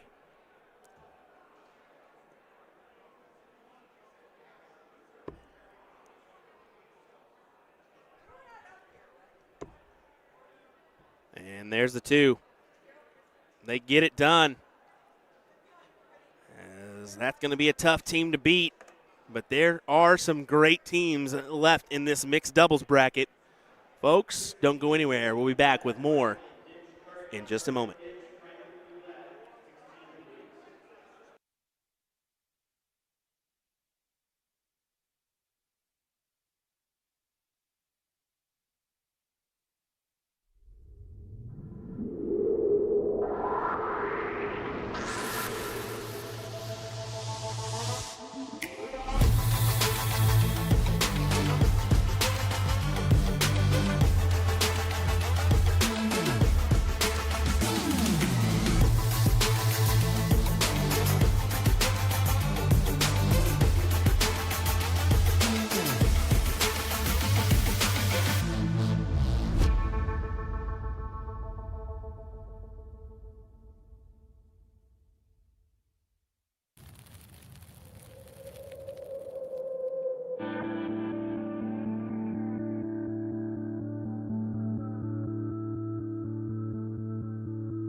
What is a bad habit that you see way too often in darts?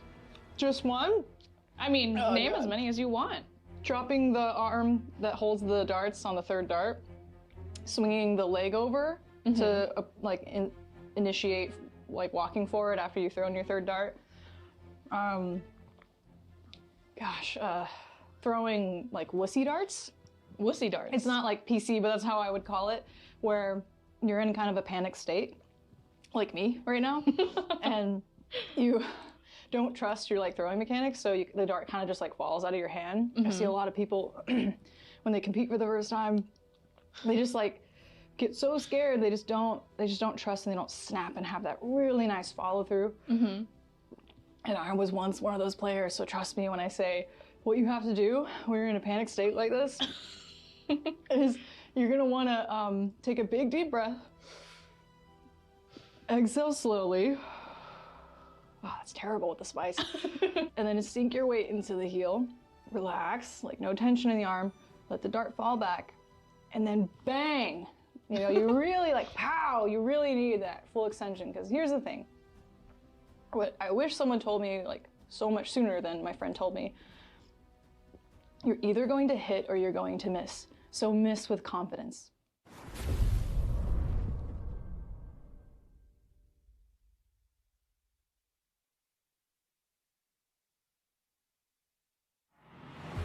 This game is going to be key. You can tell by the way they're scoring. There may be nothing in it. One man misses, does the other man get? Yes! Double 12! That is the most amazing level of darts you will ever see in your life! I can't state! Double 12! And the 9 Dart King lands another one! Covered by Team Michael. Double 12 back going! Michael back going! Luke Humphries, the ascension is complete. Incredible stuff. The world number one is world champion. Let me tell you about A to Z Darts. We're a specialty dart store with over 10,000 different products. We create in-depth videos and blogs to help improve your game and showcase our products. We give helpful advice on how to practice darts, the fundamentals of form and mechanics, and how to make better decisions when purchasing your darting equipment. Whether you're brand new or a seasoned player, we try to provide fun and informative content. I'm Jen, the creative director for A to Z Darts. I've been playing for over 10 years, and I've traveled the world competing in and promoting the sport. This is Will. He runs our live streaming company, USA Darts, and travels the globe as well to broadcast major darting events and interview PDC players alike. You'll find over 2,000 different sets of darts on our website. Guessing right now you're pretty interested in our resources? Learn about form, throwing mechanics, practice routines, scoring and grouping, checkout methods, cricket strategy, and much more. Visit a-zdarts.com to take advantage of our blog or follow us on social media at AZDarts today.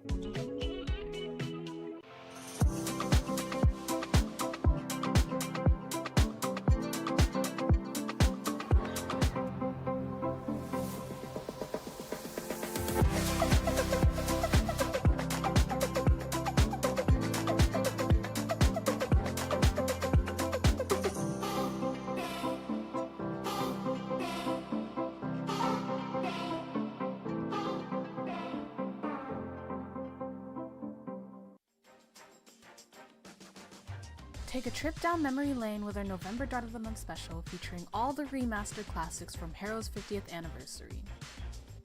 All Heroes 50th Anniversary darts are 15% off all month long, plus a special raffle to keep the throwback celebration going.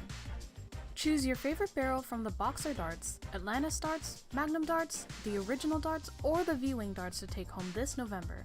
Or, better yet, take all 5 home. Each model is finished with a tough gold coating that will ensure your darts last through thick and thin, so your game day performance stays sharp. You can also get a chance to win your choice of a Heroes Vault dart case in the color red, blue, or clear with our monthly raffle. How do you enter? Just purchase our November Dart of the Month special and you'll automatically get entered. Tap the banner on our homepage at a2zdarts.com to shop the Dart of the Month, and don't forget, we ship internationally. Best of luck to everyone! What is the purpose of the Vertex stand? This product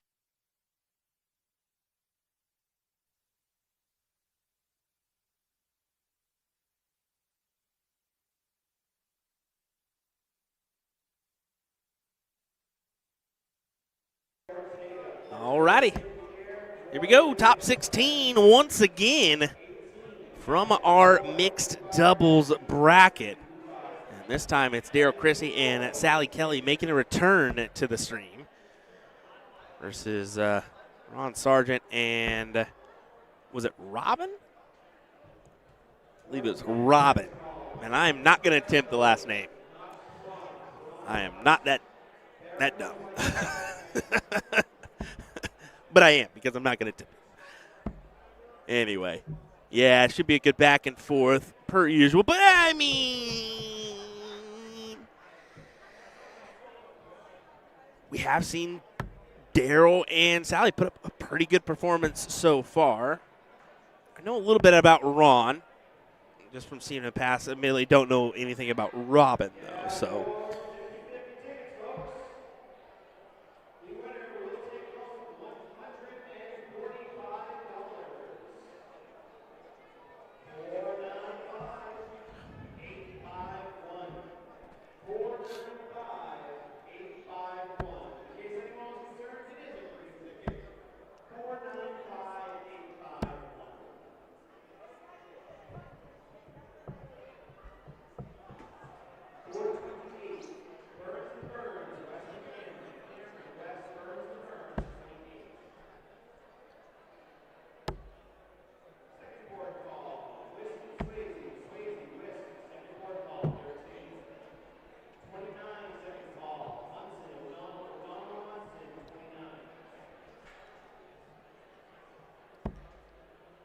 See the subtle advantage towards Christy and Kelly here after 9.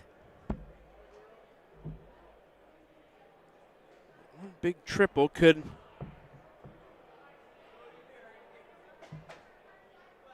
make things interesting.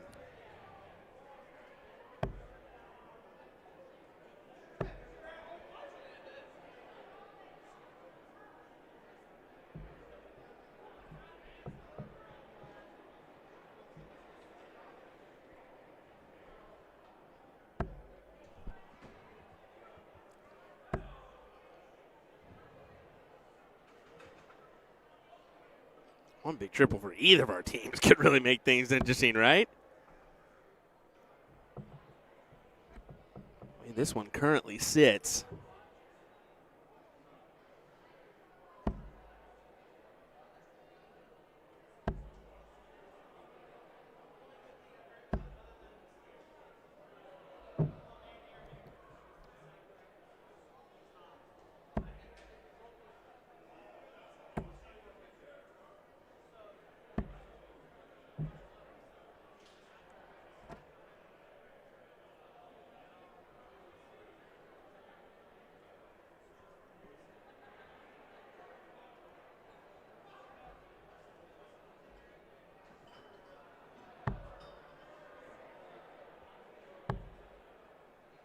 Okay.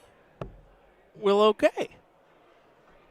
Can't tell what that last start is, but it could leave them with a checkout look here. Should leave them with a checkout look. It will. 160.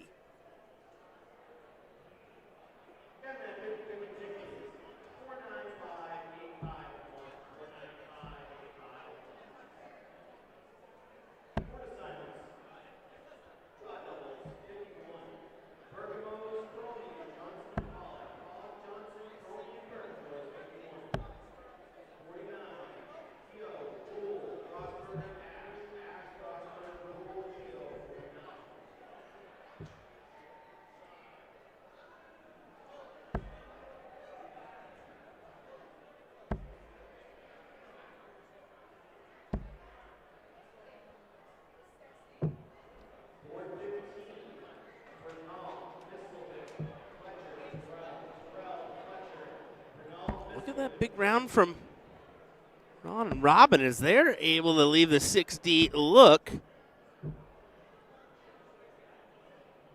try to take the leg. 20 for tops.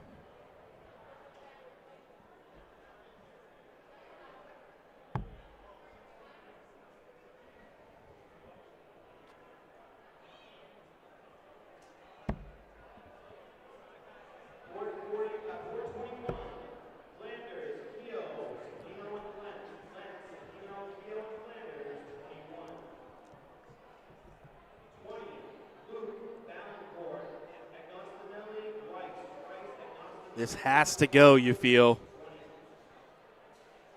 51 or bowl, first dart.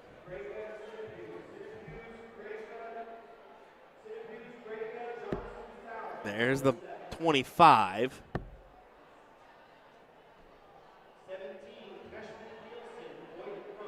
Well,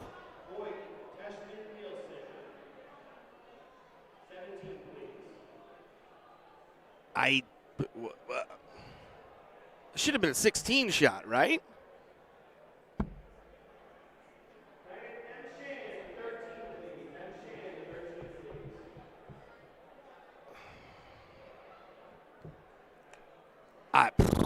If you're going to take that route,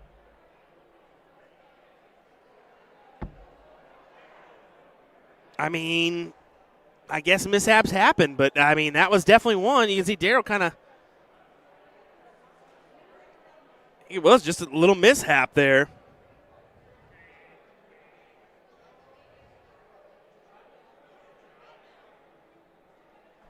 Carolyn Marr is going to step into the chalking duties. Sally telling Daryl, hey, just brush that off there. Essentially what you have to do. I mean, it's already been thrown. It doesn't matter now. Try to work that out of your brain.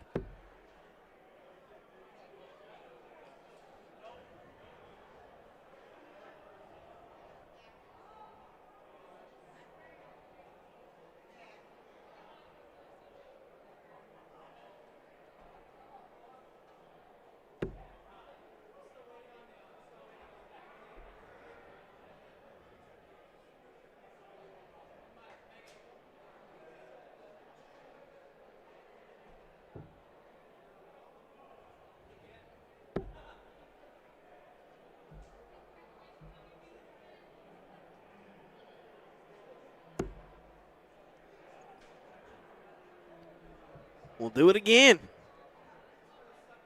Daryl to throw first this time.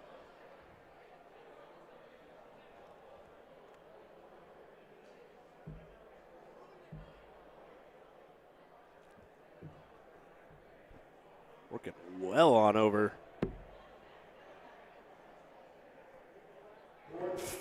It proves to work. Nice bullseye for him.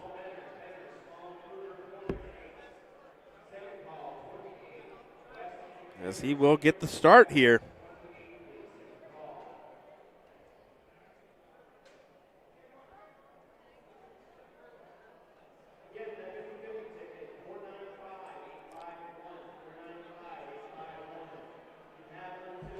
As we're going to go ahead and go to cricket. We'll change the scoreboard around.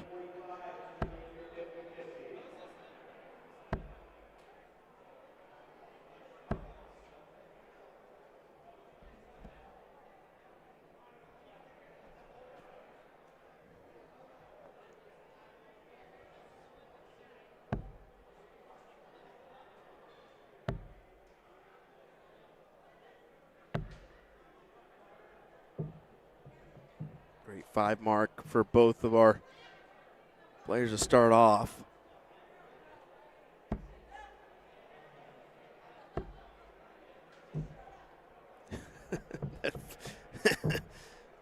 That hand gesture from Sally. Yeah,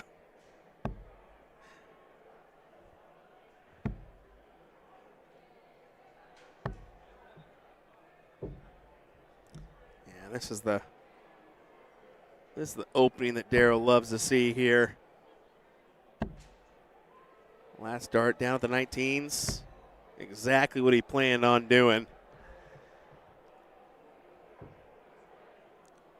It's just enough of a point spread to force Ron to throw at least 2 here. And those 2 are big-time darts. He's not even going to look up. I figured you got to look up on the last, right?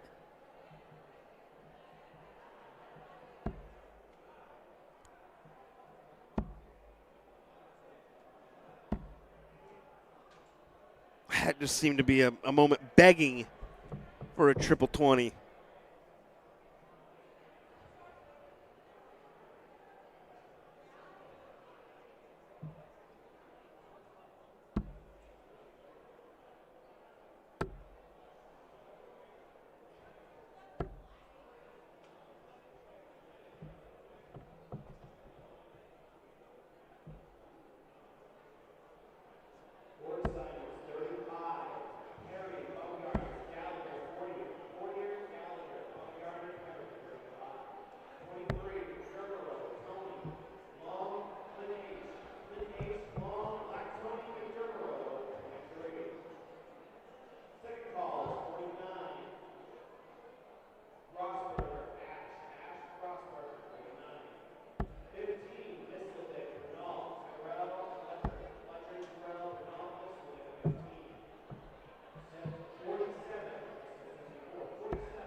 Big rounds here.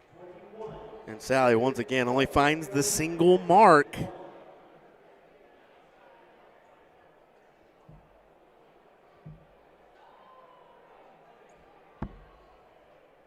That'll work. I mean, little bonus double. 54 points there. See, Sally and Robin here fighting it out against each other. I mean, that's essentially what a mixed doubles event is going to be. I mean, they're males trying to compete with that male, and then the female's usually trying to best the other female. That's usually how it works. Some occasions it gets a little bit flip-flopped, but you can sense that both Daryl and Ron playing identical right now. Same for Sally and Robin.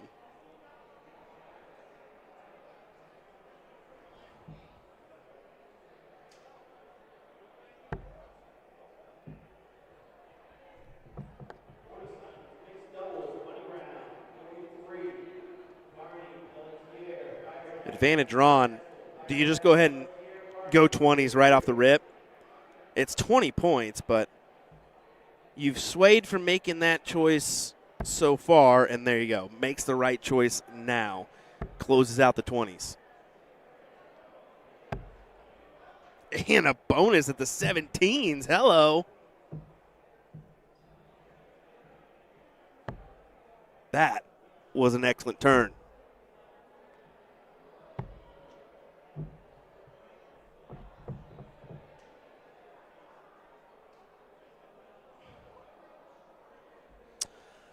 You got a question in our chat? Sorry, I didn't see it before. Are you guys going to be live for the blind draw? We never stream the blind draw. Just for those that are wondering. Yeah, I know that was actually a significant amount of time ago that was asked. But if you're still watching, yeah, we never stream the blind draw. We try to maximize the value of the stream and gather those big time events, right? So your singles, of course, all the singles events, your doubles. Even triples, we kind of don't stream as much as some people would like. But we also know kind of what the viewers want to see and what they don't want to see. We kind of been doing this for long enough now, too. So usually blind draws, I mean, we've tried it once, but it's never gets the traction.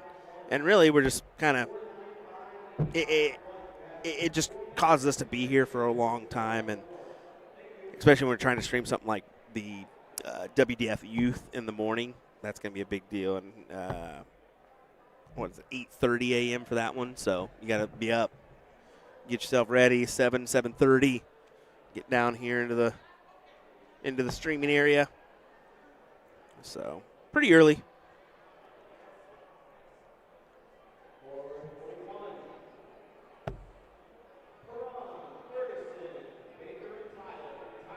A massive first for Robin, closing the door on the 16s.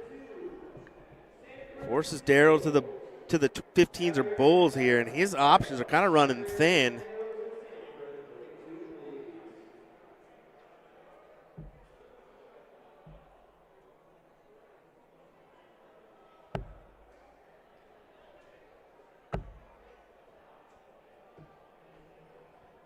It's only two 15s. That's only three 15s. Yeah, it is. So, Ron, take away that number, buddy.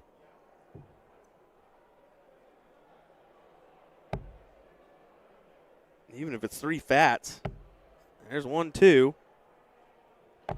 There's 3.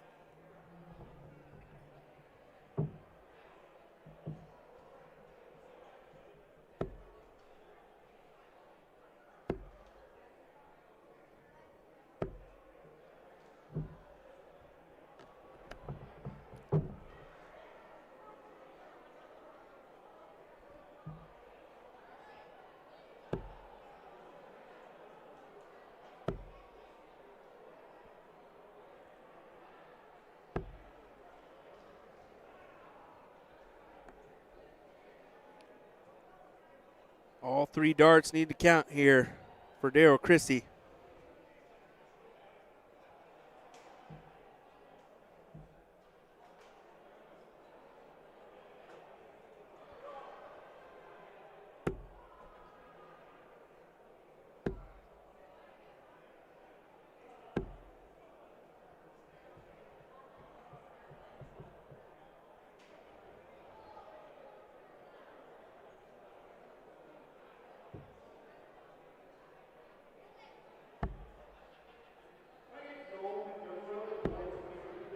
Ron going for it. And Ron gets it. They advance into the top 8. How about that? Like I said, you kind of swayed towards Daryl and Sally at the beginning of this one just because we've seen them previous, but what a job done by Ron and Robin. I mean, Robin coming up with some clutch darts when she needed to in order to get this win here. So congrats to them. We're going to keep on trucking on. Top 8 next here, folks. Don't go anywhere. We'll be right back with the conclusion of our mixed doubles next.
right, well, it took a minute, but we're off and running once again here.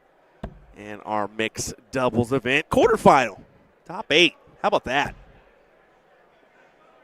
Approaching the 10 o'clock hour, so not bad. Approaching, it is 10 o'clock, 9:59.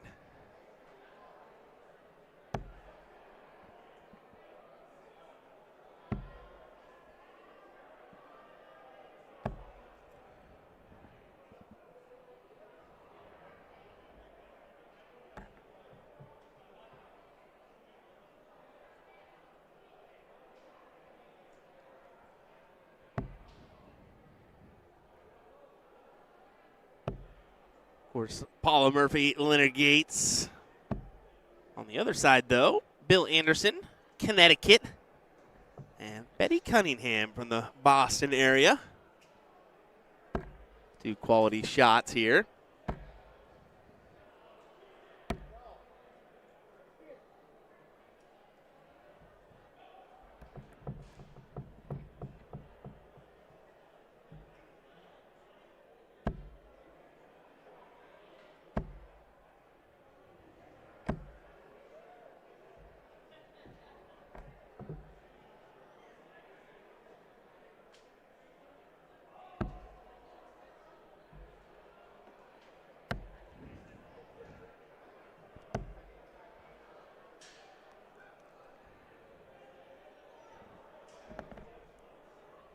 And he comes up with a decent collection there. I thought it was a little bit more. But advantage for Murphy and Gates. Especially against throw. Look at that average, 105.67.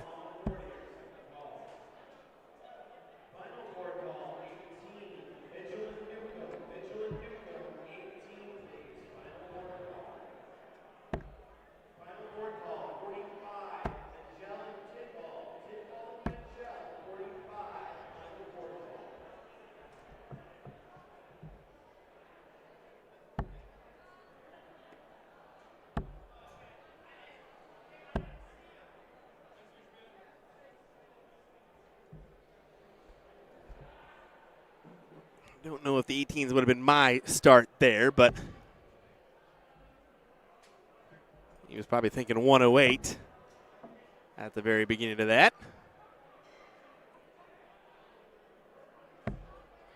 Either way, Murphy's going to come back, and she's going to have a couple rounds, or they're going to have a couple rounds at this 62.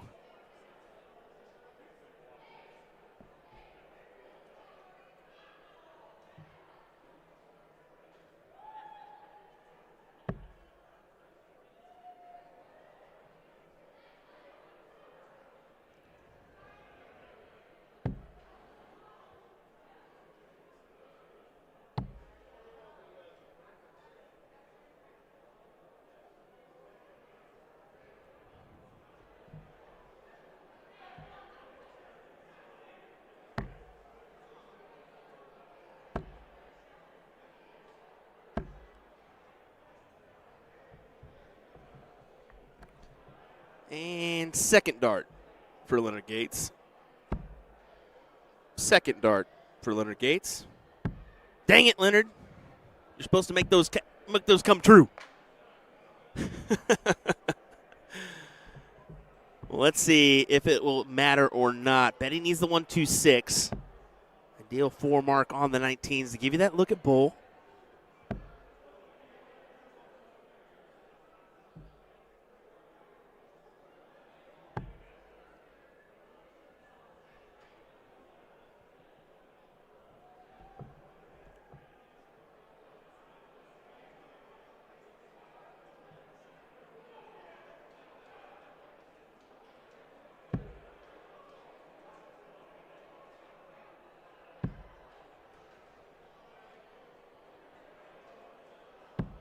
And there you go. Last dart for Paula Murphy to capture the leg.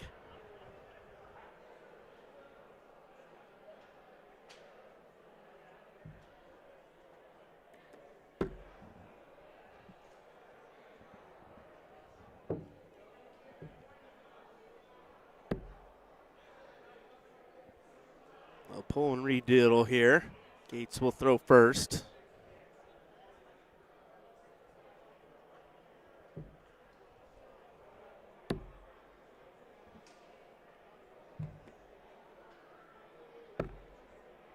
Yeah, unfortunate for Bill Anderson. That one found the red bit. Make it just a little bit tougher on yourself.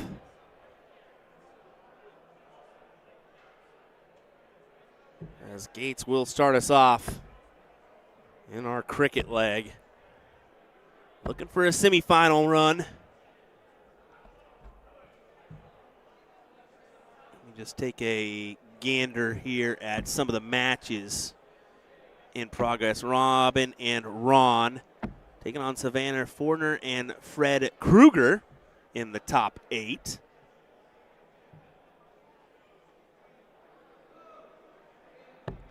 We already have one team into the semifinals. That's Callie West and David Cameron, James Burns and Tammy Burns. That's James Burns, B-U-R-N-S, and then Tammy Burns, B-Y-R-N-E-S. How about that? That's kind of cool. We're still missing one team in that top 16. I'm going to try to find them on the matches list. Yeah, there it is. Michelle Pelletier, James Varney, Scott Essel, Tracy Firetag. That's a 1-1 score line. And it's looking like Michelle and James are going to get that job done. Throwing a 3-7-2 in the cricket leg right now. So we're still waiting on that one match.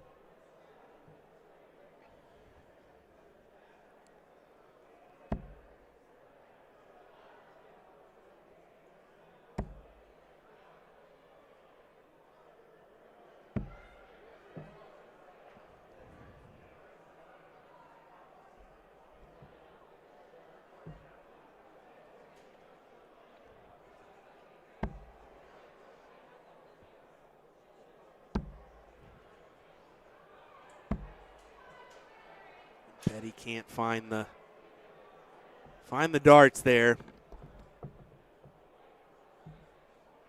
Let's go back to Leonard. And he goes right for the trip 18 to start. How about this from Leonard Gates? Foregoing the point lead and just white horses an 18-17-16 run. How about that for Gator?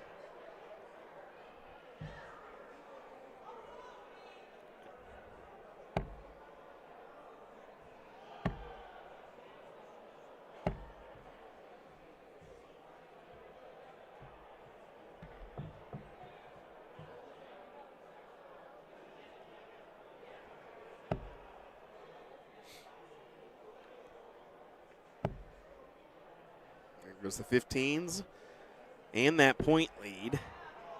And what a double. Look at Paula Murphy and Leonard Gates. Who are these people? I had to yell, who are these people? Fortunately, they didn't hear me. I'm significantly close. I'm surprised these guys haven't heard me more, but luckily with the ambiance in the room and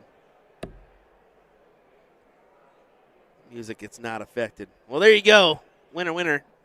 Chicken dinner for Gates and Murphy as they grab the 2-0 win to advance into the next round. Impressive.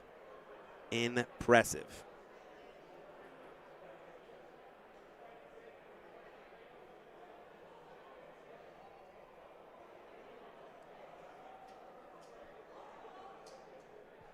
We got another matchup here. There's your Ron and Robin matchup. They're still in that first leg of our quarterfinal.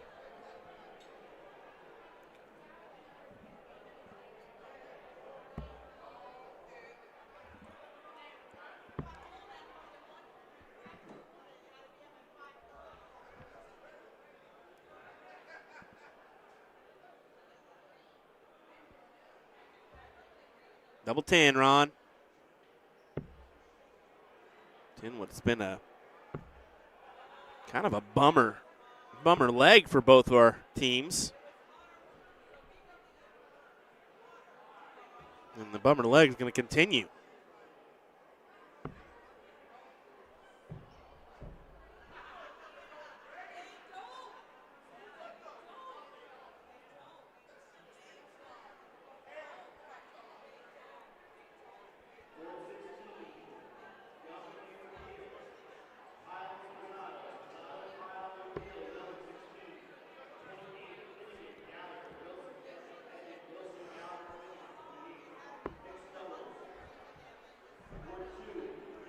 There you go, Fred will get the throw here in leg number 2.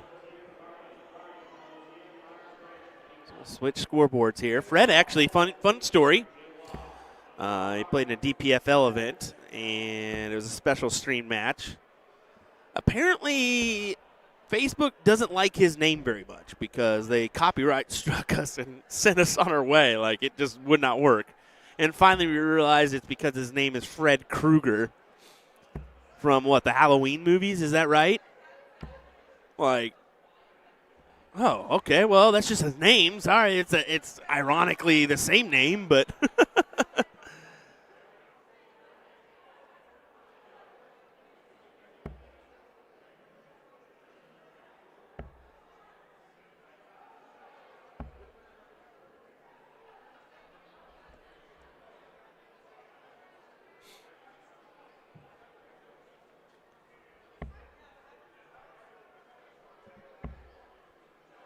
good time to find that triple segment. And unfortunately, she can't even find the single with that last dart. Door's still open. Fred going to run on through.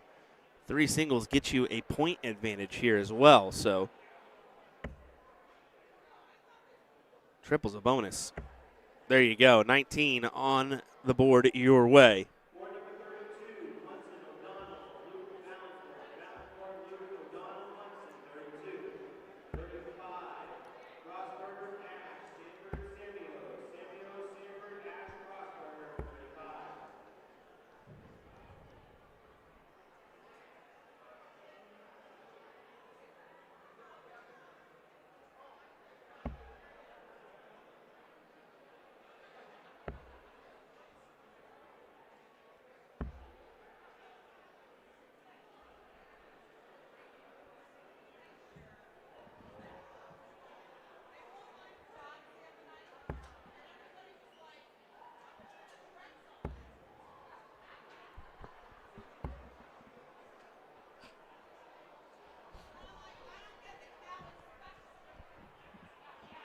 I'd have been tempted at a last start at the 19s there.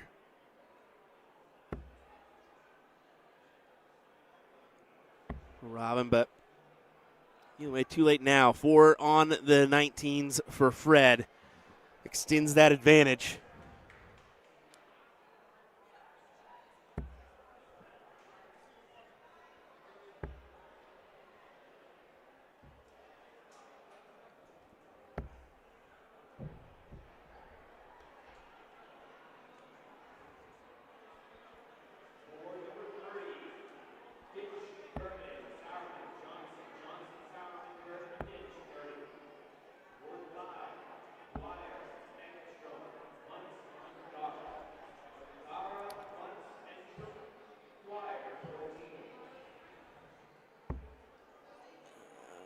Looks like they are calling that other top 8 match. The board 21. That's Aaron Wrench, Carolyn Mars taking on Michelle Pelletier and James Varney. Hopefully we get those names right. I wanted to give you an update on that one. Looking to join Callie West, David Cameron, Leonard Gates, and Paula Murphy into our next round. Callie West actually warming up on board 2 right now. So I wonder if that first semifinal is going to be coming our way. I would assume it'll go semi, and then final.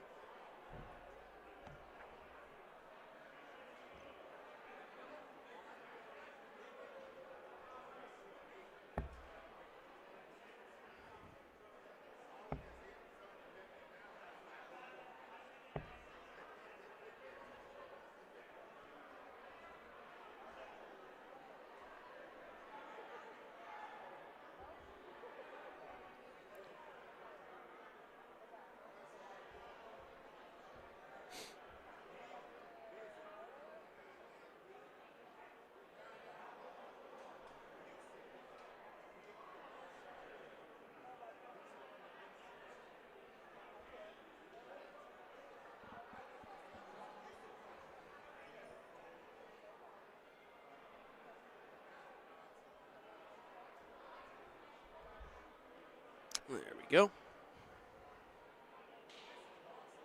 Big darts from Fred and Savannah here. Itching closer to a top 4.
Bulls is the only option on the table for Robin and Ron.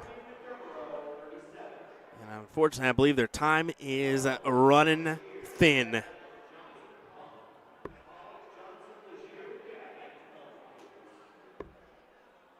Double wins it. Can't muster it in, but bonus points on the 16s.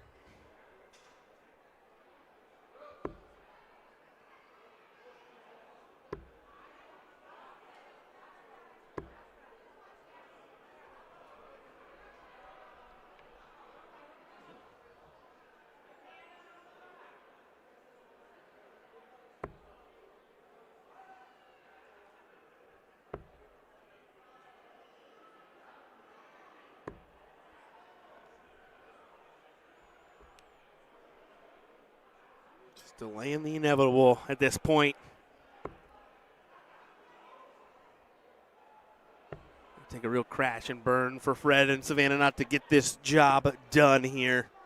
And it does look like we'll get Gates and Murphy taking on Callie West and David Cameron on board number 2 in our first semifinal matchup next. What a semifinal it'll be. Wow.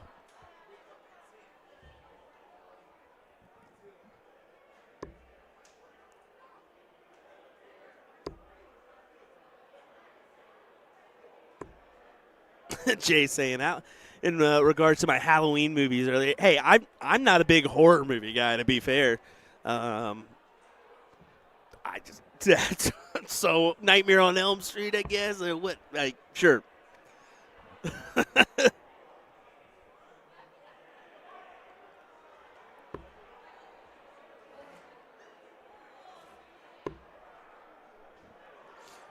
Any comedy, even drama, thrillers, all day, got you there. Horror movies, never been a fan.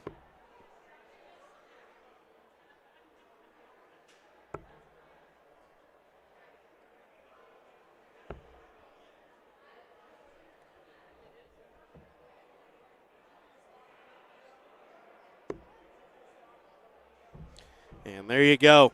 Job done for Fred and Savannah as they will advance into that top 4. And so will we. Next up, David Cameron, Callie West will take on Leonard Gates and Paula Murphy next. And Jay, you better let it slide. We'll be right back, guys.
Well, they're not going to waste any time, ladies and gentlemen. They're going to get right after it here in our first semifinal of our mixed doubles bracket. Leonard Gates, Paula Murphy, Callie West, David Cameron here in this one.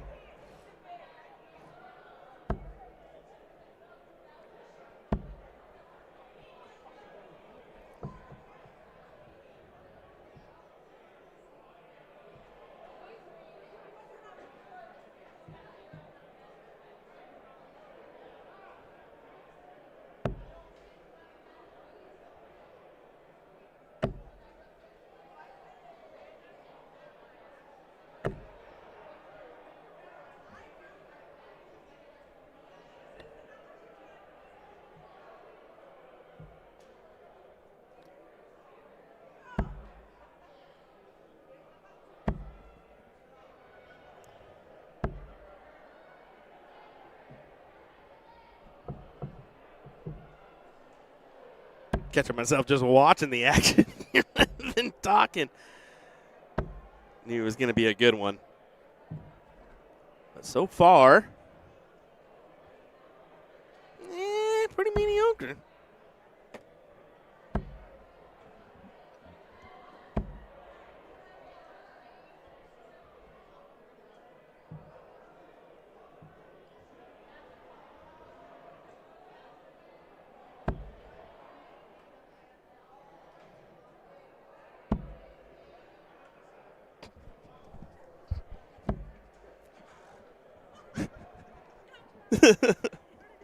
You definitely hit me, like, significantly, bid.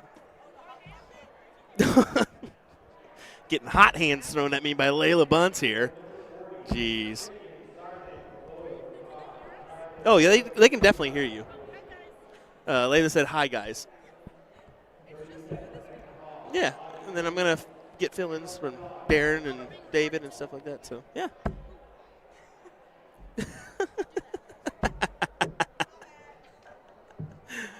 Oh, it's always fun in the booth, isn't it? Oh, gotta love it. I think that's part of the is because you got to remember we're dart players too, and behind the booth, and we want to be out there on the floor hanging out with you guys, enjoying ourselves, right? So it's nice to be included every once in a while and have the players come back here and joke around, have some fun with us. So 20 needed for tops here for Paula. Oh, can't gather it. Over to Callie. Needing the trip 20 for tops.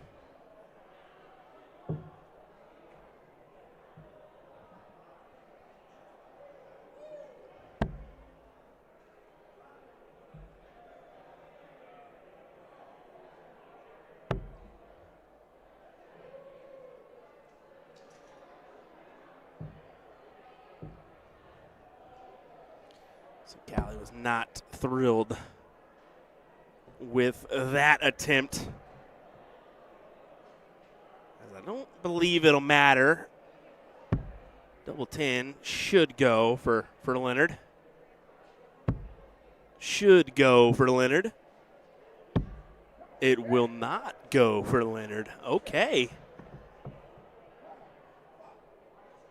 Let's see, he is wondering how that one happened. In the meantime, though, David will be thinking opportunity. Tops. An opportunity he cannot capture.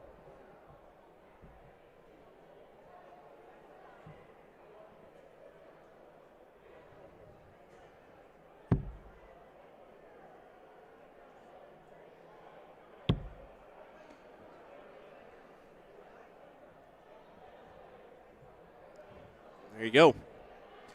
Into the double 10 is Miss Murphy.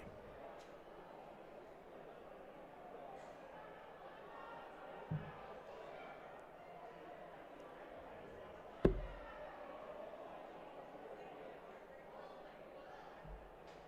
wonder if Leonard will not pull. Tried to use it as a guide, almost did. As we'll go to our cricket leg here. Who is going to go to the finals?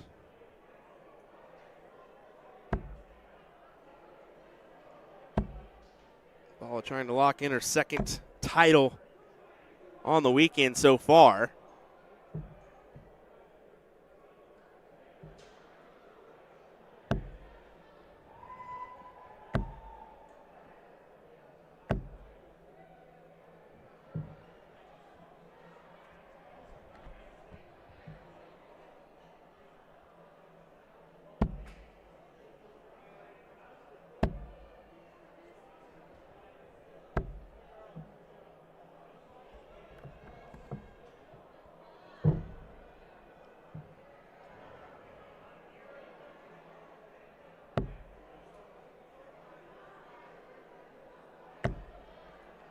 Oh, what a shot there for Paula.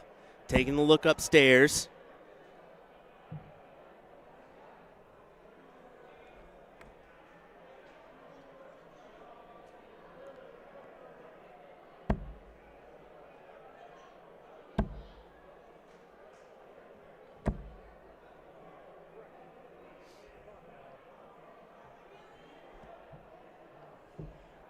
Get a good look at that chalk there for David Cameron, something that he always has on hand. Most Canadians do. It's either a chalk or an expo marker.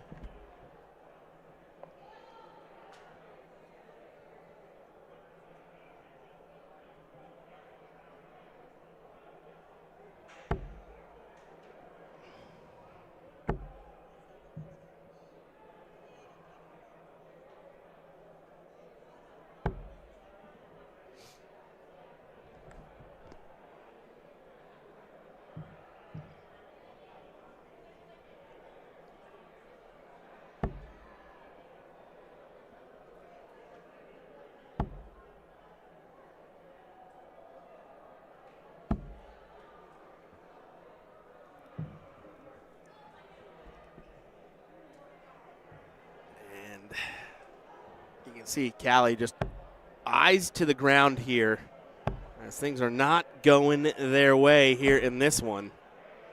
And a leg they really need to have. If you miss this one, you're out. Top 4 finish. You'll bring home some money, but just not as valuable, right? $150 for third, fourth, $300 for second, $600 for first place. So yeah, $75 a piece just doesn't seem as valuable. You could double or possibly gather a little bit more than that.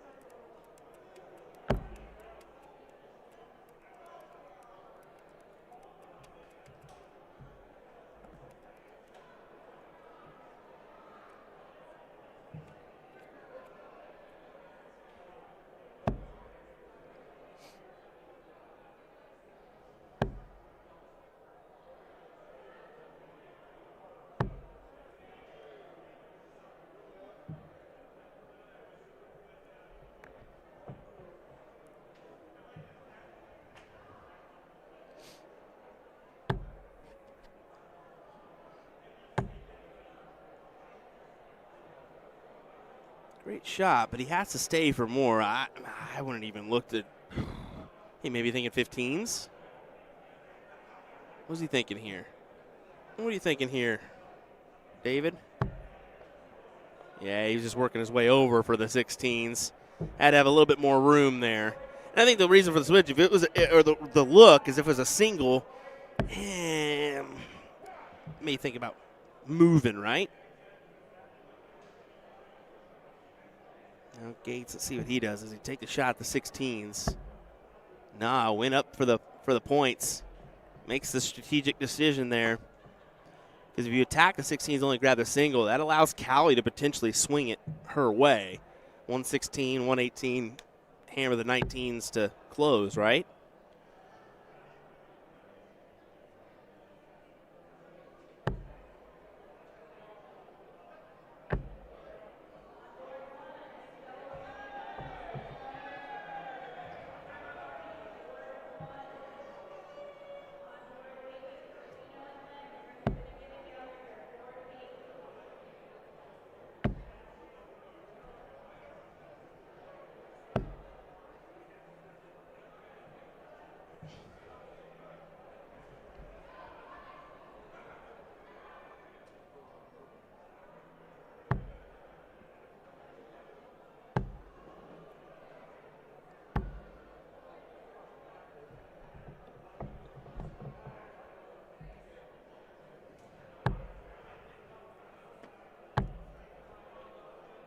This is just tighten it back and forth here.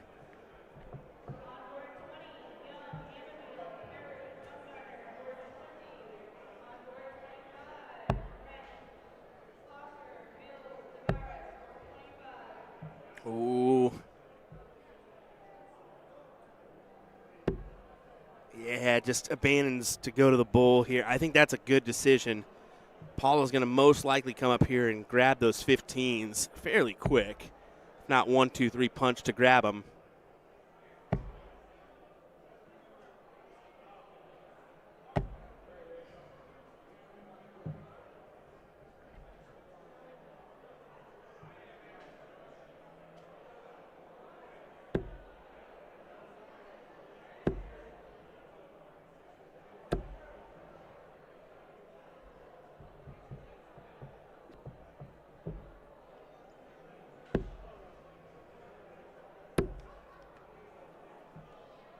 One bull and grabs a double just for kicks and giggles.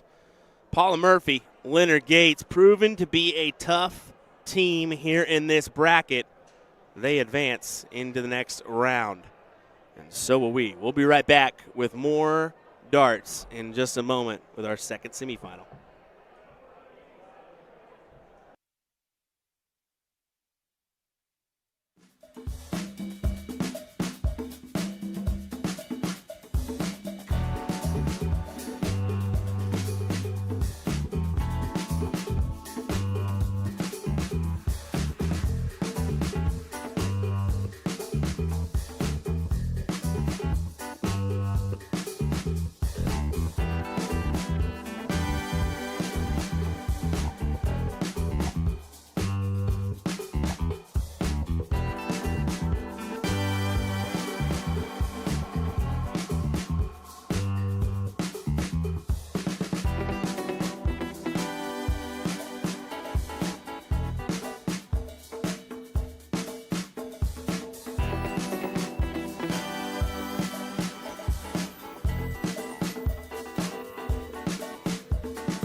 Well, there we go. I guess it helps if we can actually see our players, right? There we go. Sorry for the little mishap there, but ladies and gentlemen, our second semifinal underway here as Savannah and Fred Kruger take on James and Michelle here. James Varney and Michelle P. Michelle and James have played well to get to this point, coming through a couple tough teams in Scott Essel, Tracy Firetag, and then besting Aaron Wrench and Carolyn Mars in their last battle. So a couple tough teams in order to get yourself into this semifinal, and they did it with authority in that last one, 2-0. So we'll see what happens here in this one. William Stewart here of USA Darts. Thanks for joining me for our coverage tonight of our singles 301 event as well as our mixed doubles event here.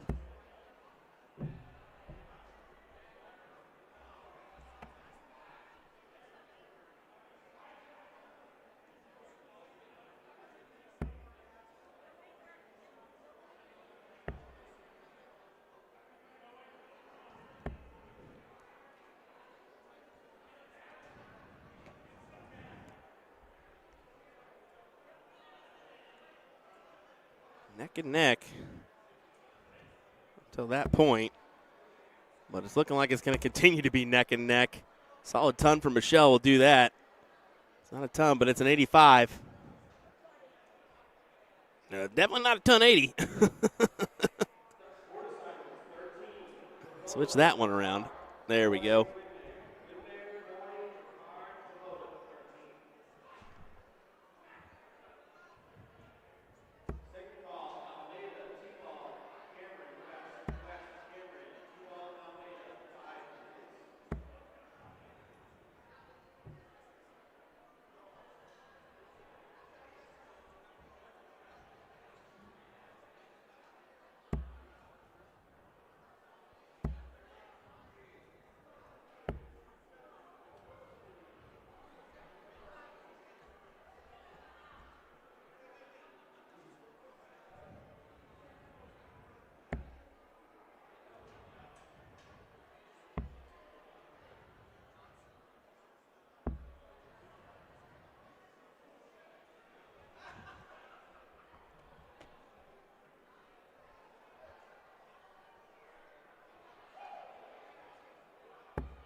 So really needs a triple here. And she cannot find it. So 103 for Fred. Trying to make this a 1-0 scoreline in their way.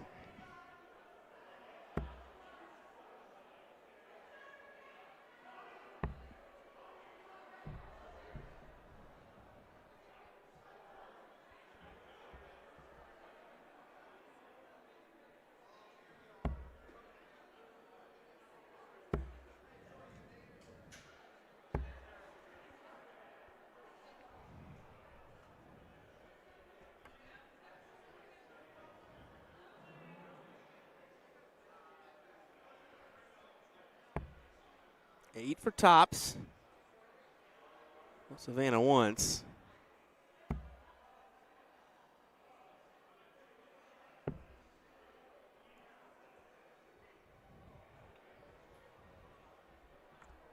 Can't quite find the mark here. Once again, a reminder, winner will play Leonard Gates and Paula Murphy in our final for $600 or $300. Not a bad little payday.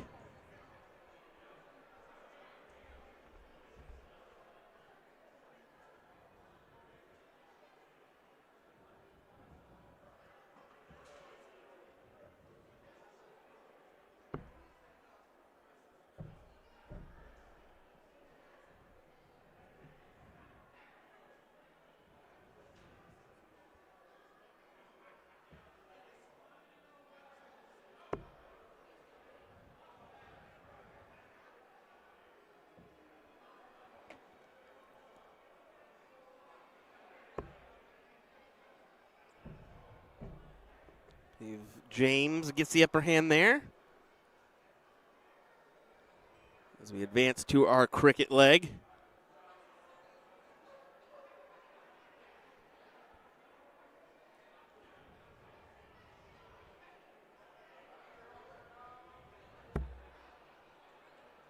James, you can see, really whips it to the board. See how quick that dart gets there. You know, he was just not missing doubles earlier, and that's what produced the wins that have really helped out to get him to this position. That's a great turn. Is that a 9? 6? What is that? That is a rounded 9 for Fred Kruger on the 19s.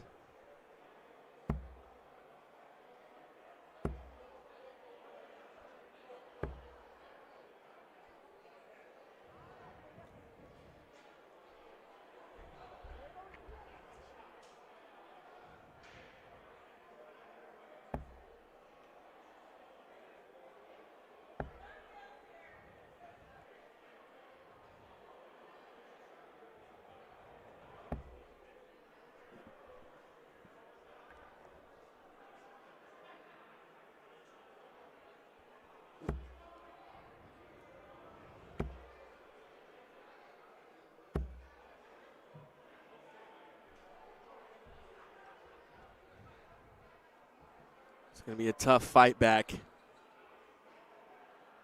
for James and Michelle here.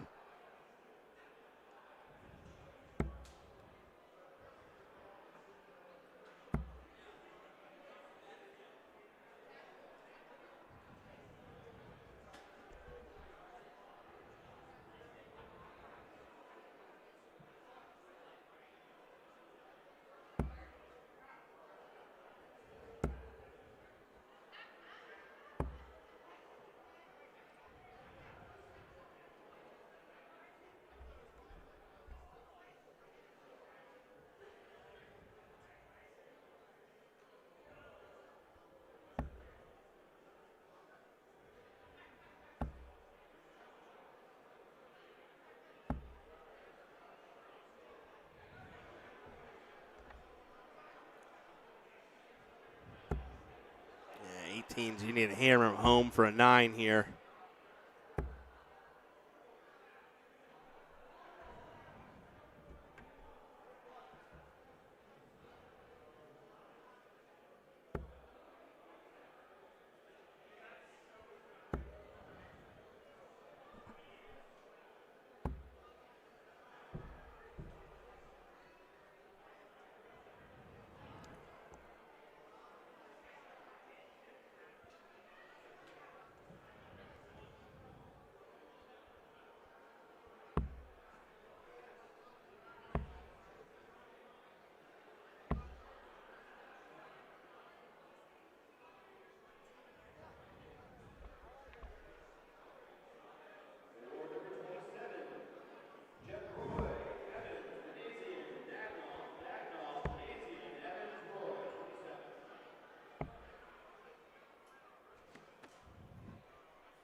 Two wedges and then some now.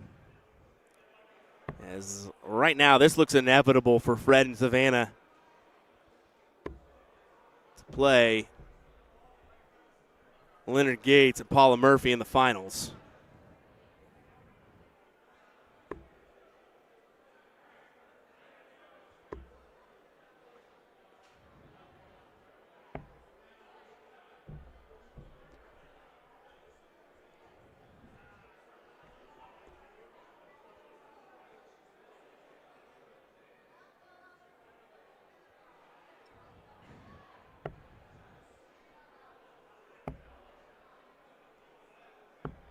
Just a single 15. Fred doing a little work his last go around. Is this the dart right here to end it? And there you go. Savannah and Fred will advance into the finals. And that's where we will be next, folks. Leonard Gates, Paula Murphy taking on Savannah and Fred next.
Finals time here for our mixed doubles event at the Seacoast Open. Let's get underway with Leonard Gates and Paula Murphy taking on Savannah Fortner and Fred Kruger here in this one. William Stewart of USA Darts on the call. How about that start for Leonard? How often do you see him start with a single digit? Rarely ever, right? But hey, you just seen it. Now you got to fight back against a team of Fred Savannah, who, I mean, they played pretty decent in that last cricket leg. But you know you're up for a tough task when you're playing Leonard and Paula. Just how successful they have been in their careers.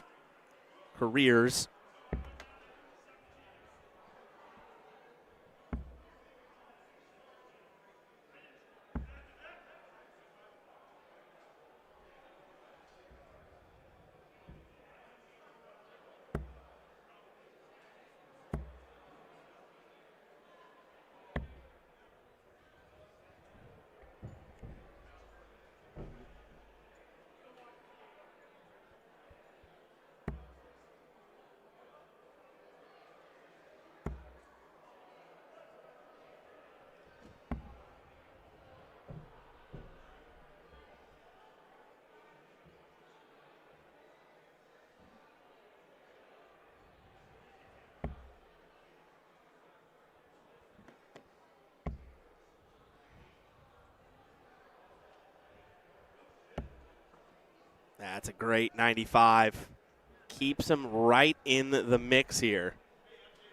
Now, granted, the other team didn't have the start. You did, so is it really as valuable of a turn as you think? Not necessarily.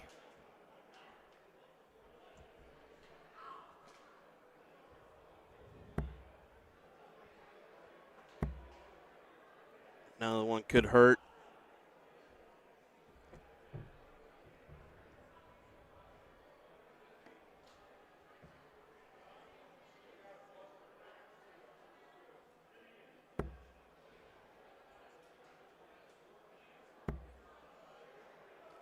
Elected not to switch, and good reasoning for it. It looks like a 95 is a 95. This is just neck and neck here, but they are guaranteed the first look. What kind of pressure will they be under, though? Paula's one she'll make it interesting. Not thrilled with that second dart. But leaves the Shanghai if Leonard gets a look. Probably going to. Single-digit percentage chance of hitting this 157. And there you go. Gates getting a look.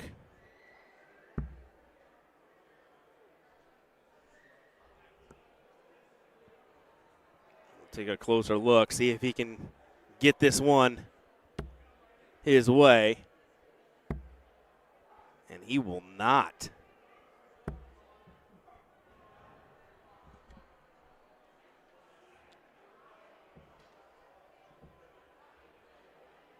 Fred going 19s, it looks like here. Yep, 57 leaves double 10.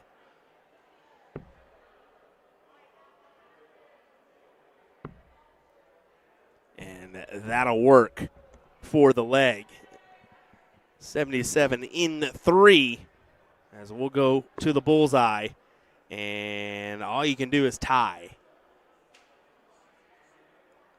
Man, that camera sure is shaking for being on the floor. Surely it's not that standard they're playing on, right? Huh. Either way, Gator is getting the start here in our cricket leg, as we'll transfer on over to our cricket scoreboard. And once again, it's an unfavorable first round at the board for Gates. Wow.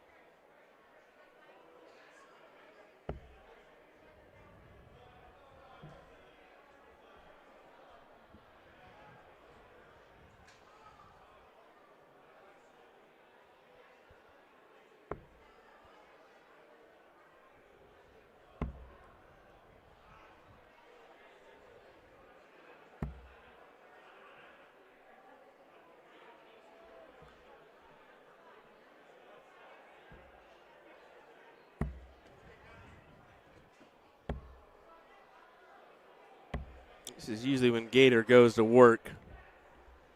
Not a bad round there. Forces Fred to the 18s. Great first. Excellent first. Fit one more in there.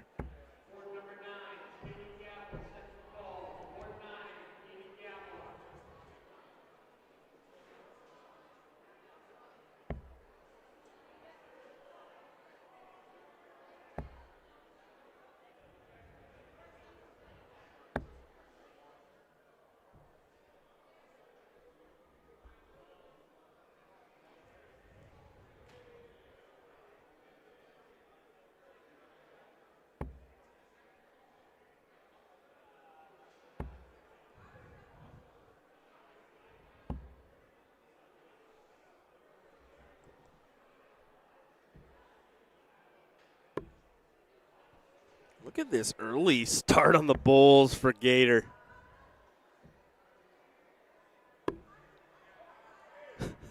Paula shakes her head in the background. You know Paula hated every bit of that. I saw just maybe a subtle look down at the first bowl, but there was a clear shake of the head on that last start for Gates. Gates is one that will attack the Bulls fairly early in a cricket game, and I've actually followed suit in that thinking on most of my cricket game. I like to get rid of that bull early in certain circumstances over the 16s, 15s wedge, just because it can be more valuable if you're hitting the double bit, right? So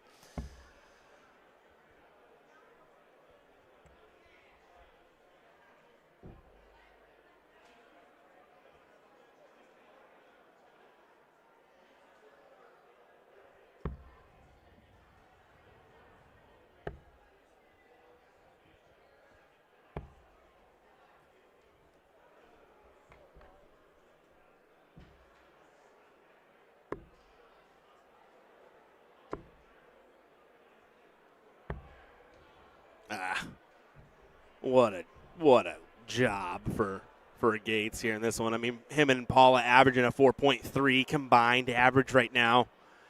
That will certainly work.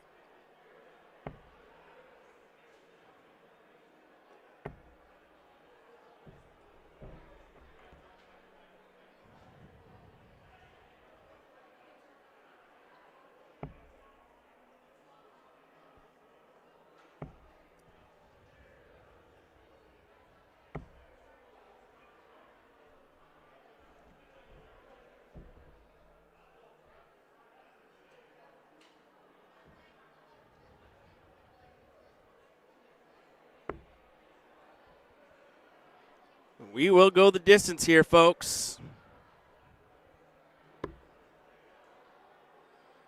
Gator does get the bull, but a little closer than he would have liked.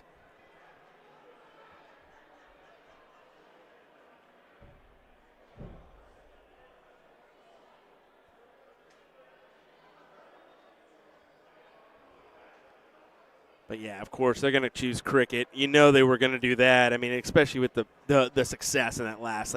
Gates is – he's up there with one of the – he has to be top 5 cricket players in North America. I would put him in that list. I mean, you got to include Danny Baggish in there as well.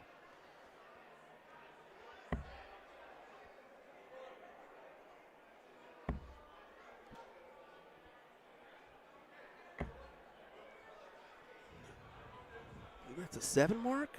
Yes, it is. Excellent 7 for Fred.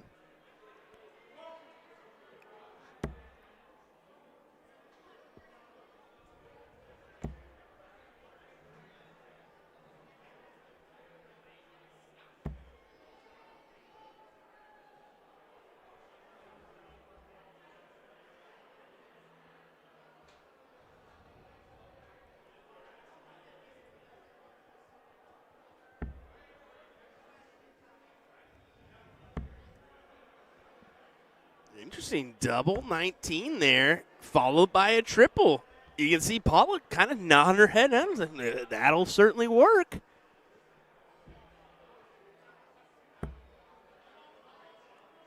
Difficult dart for Gator to work around here.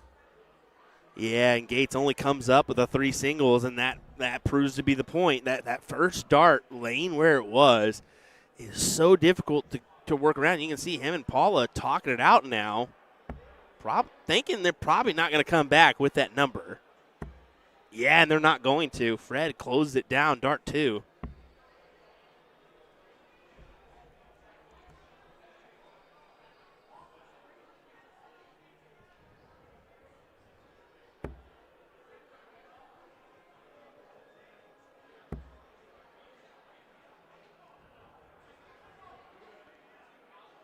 Unfortunately, this is not going as they expected here.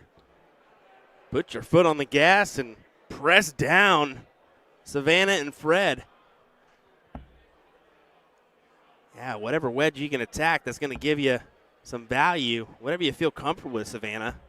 And she feels comfortable with them 17. Snags a double for some bonus points on the board with her last.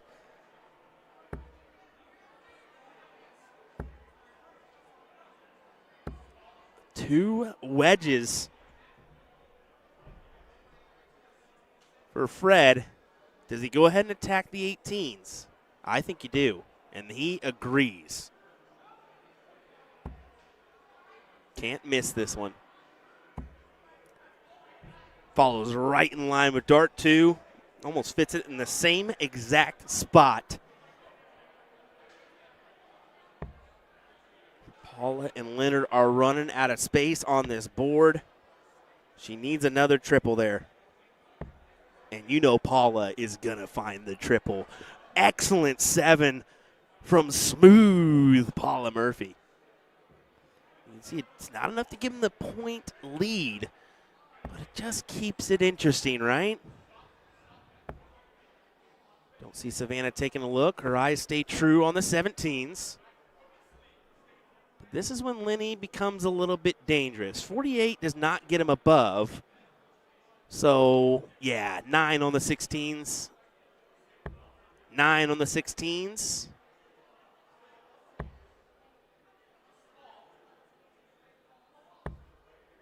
It'll be a 7 instead.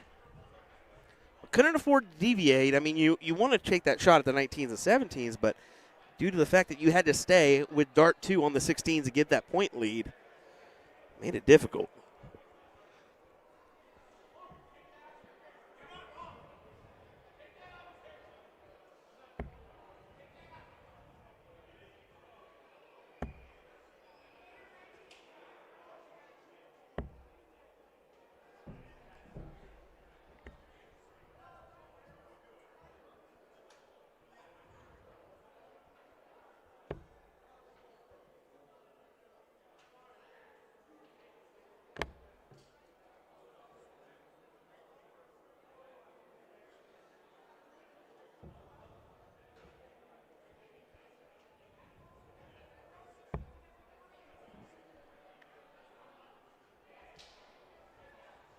Two-point differential here.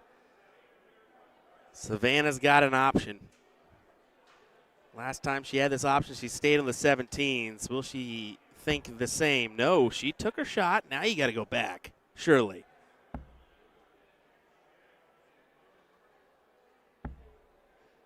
Oh, but only the single. If he hits a triple, you know he's going to take his shot. He has to.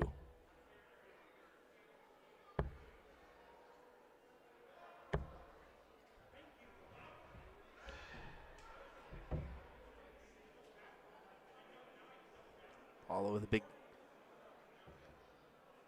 high five. And approval of that rounded the board, and now it's Paula's opportunity. 17s and 19s. You go 17s first here. You can see just kind of discussing it, how they want to attack this. Okay, she goes 16s first. Okay. I don't mind that at all.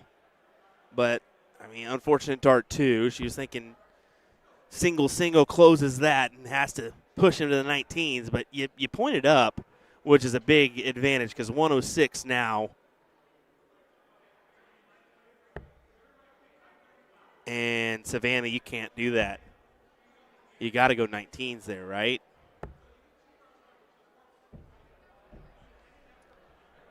We'll see if this works out for him, but advantage, especially with Leonard's capabilities here. Back to the 16s. Yeah, this is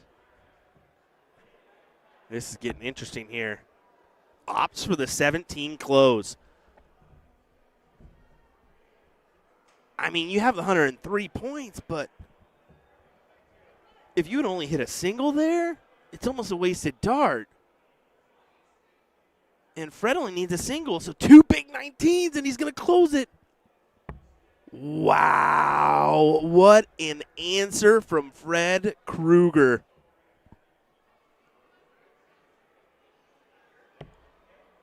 Absolutely crazy stuff. As Leonard took the shot at the 17s, and he probably should have stood at the 16s.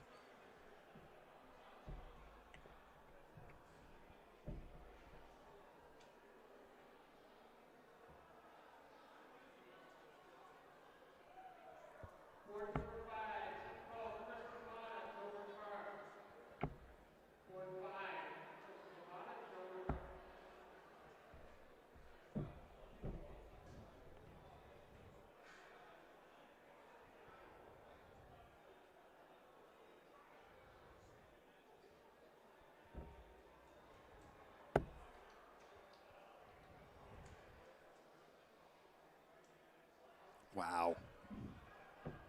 This is so tight. Now 19s.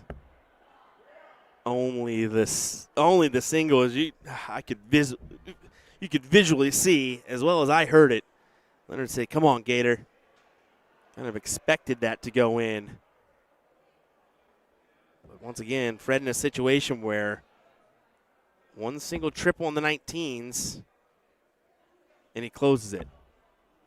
And he won't get the opportunity. Close the 15s.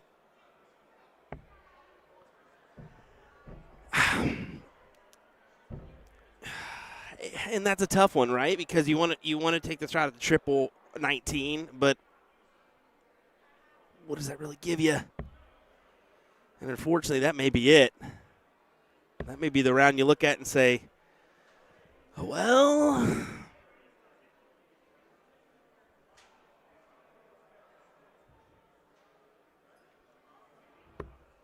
Bulls for a win.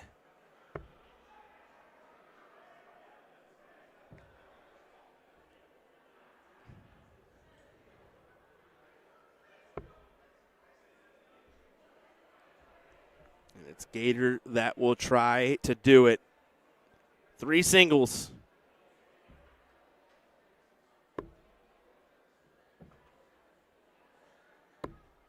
There's 2. And there is number 3. What a battle, ladies and gentlemen. What a battle. But Leonard Gates and Paula Murphy get it done here in our mixed doubles final, and that was a thrilling one. I mean, kudos to Fred and Savannah. They played really well throughout the day to get to this point and just fell a little bit short in the final. But, wow, that's a great first day of coverage here at the Seacoast Open. We had you covered with some singles 301 as well as our mixed doubles action. Now we're going to hit the hay and come back bright and early, 8:30, maybe 9 o'clock. Eastern is where we're going to start our stream for tomorrow. That's going to include, it's 9 a.m. Oh, sweet, 30 extra minutes. Hello. 9 a.m. is our WDF singles. So I'll be down here to get things going around that point. So keep your eyes out for that one.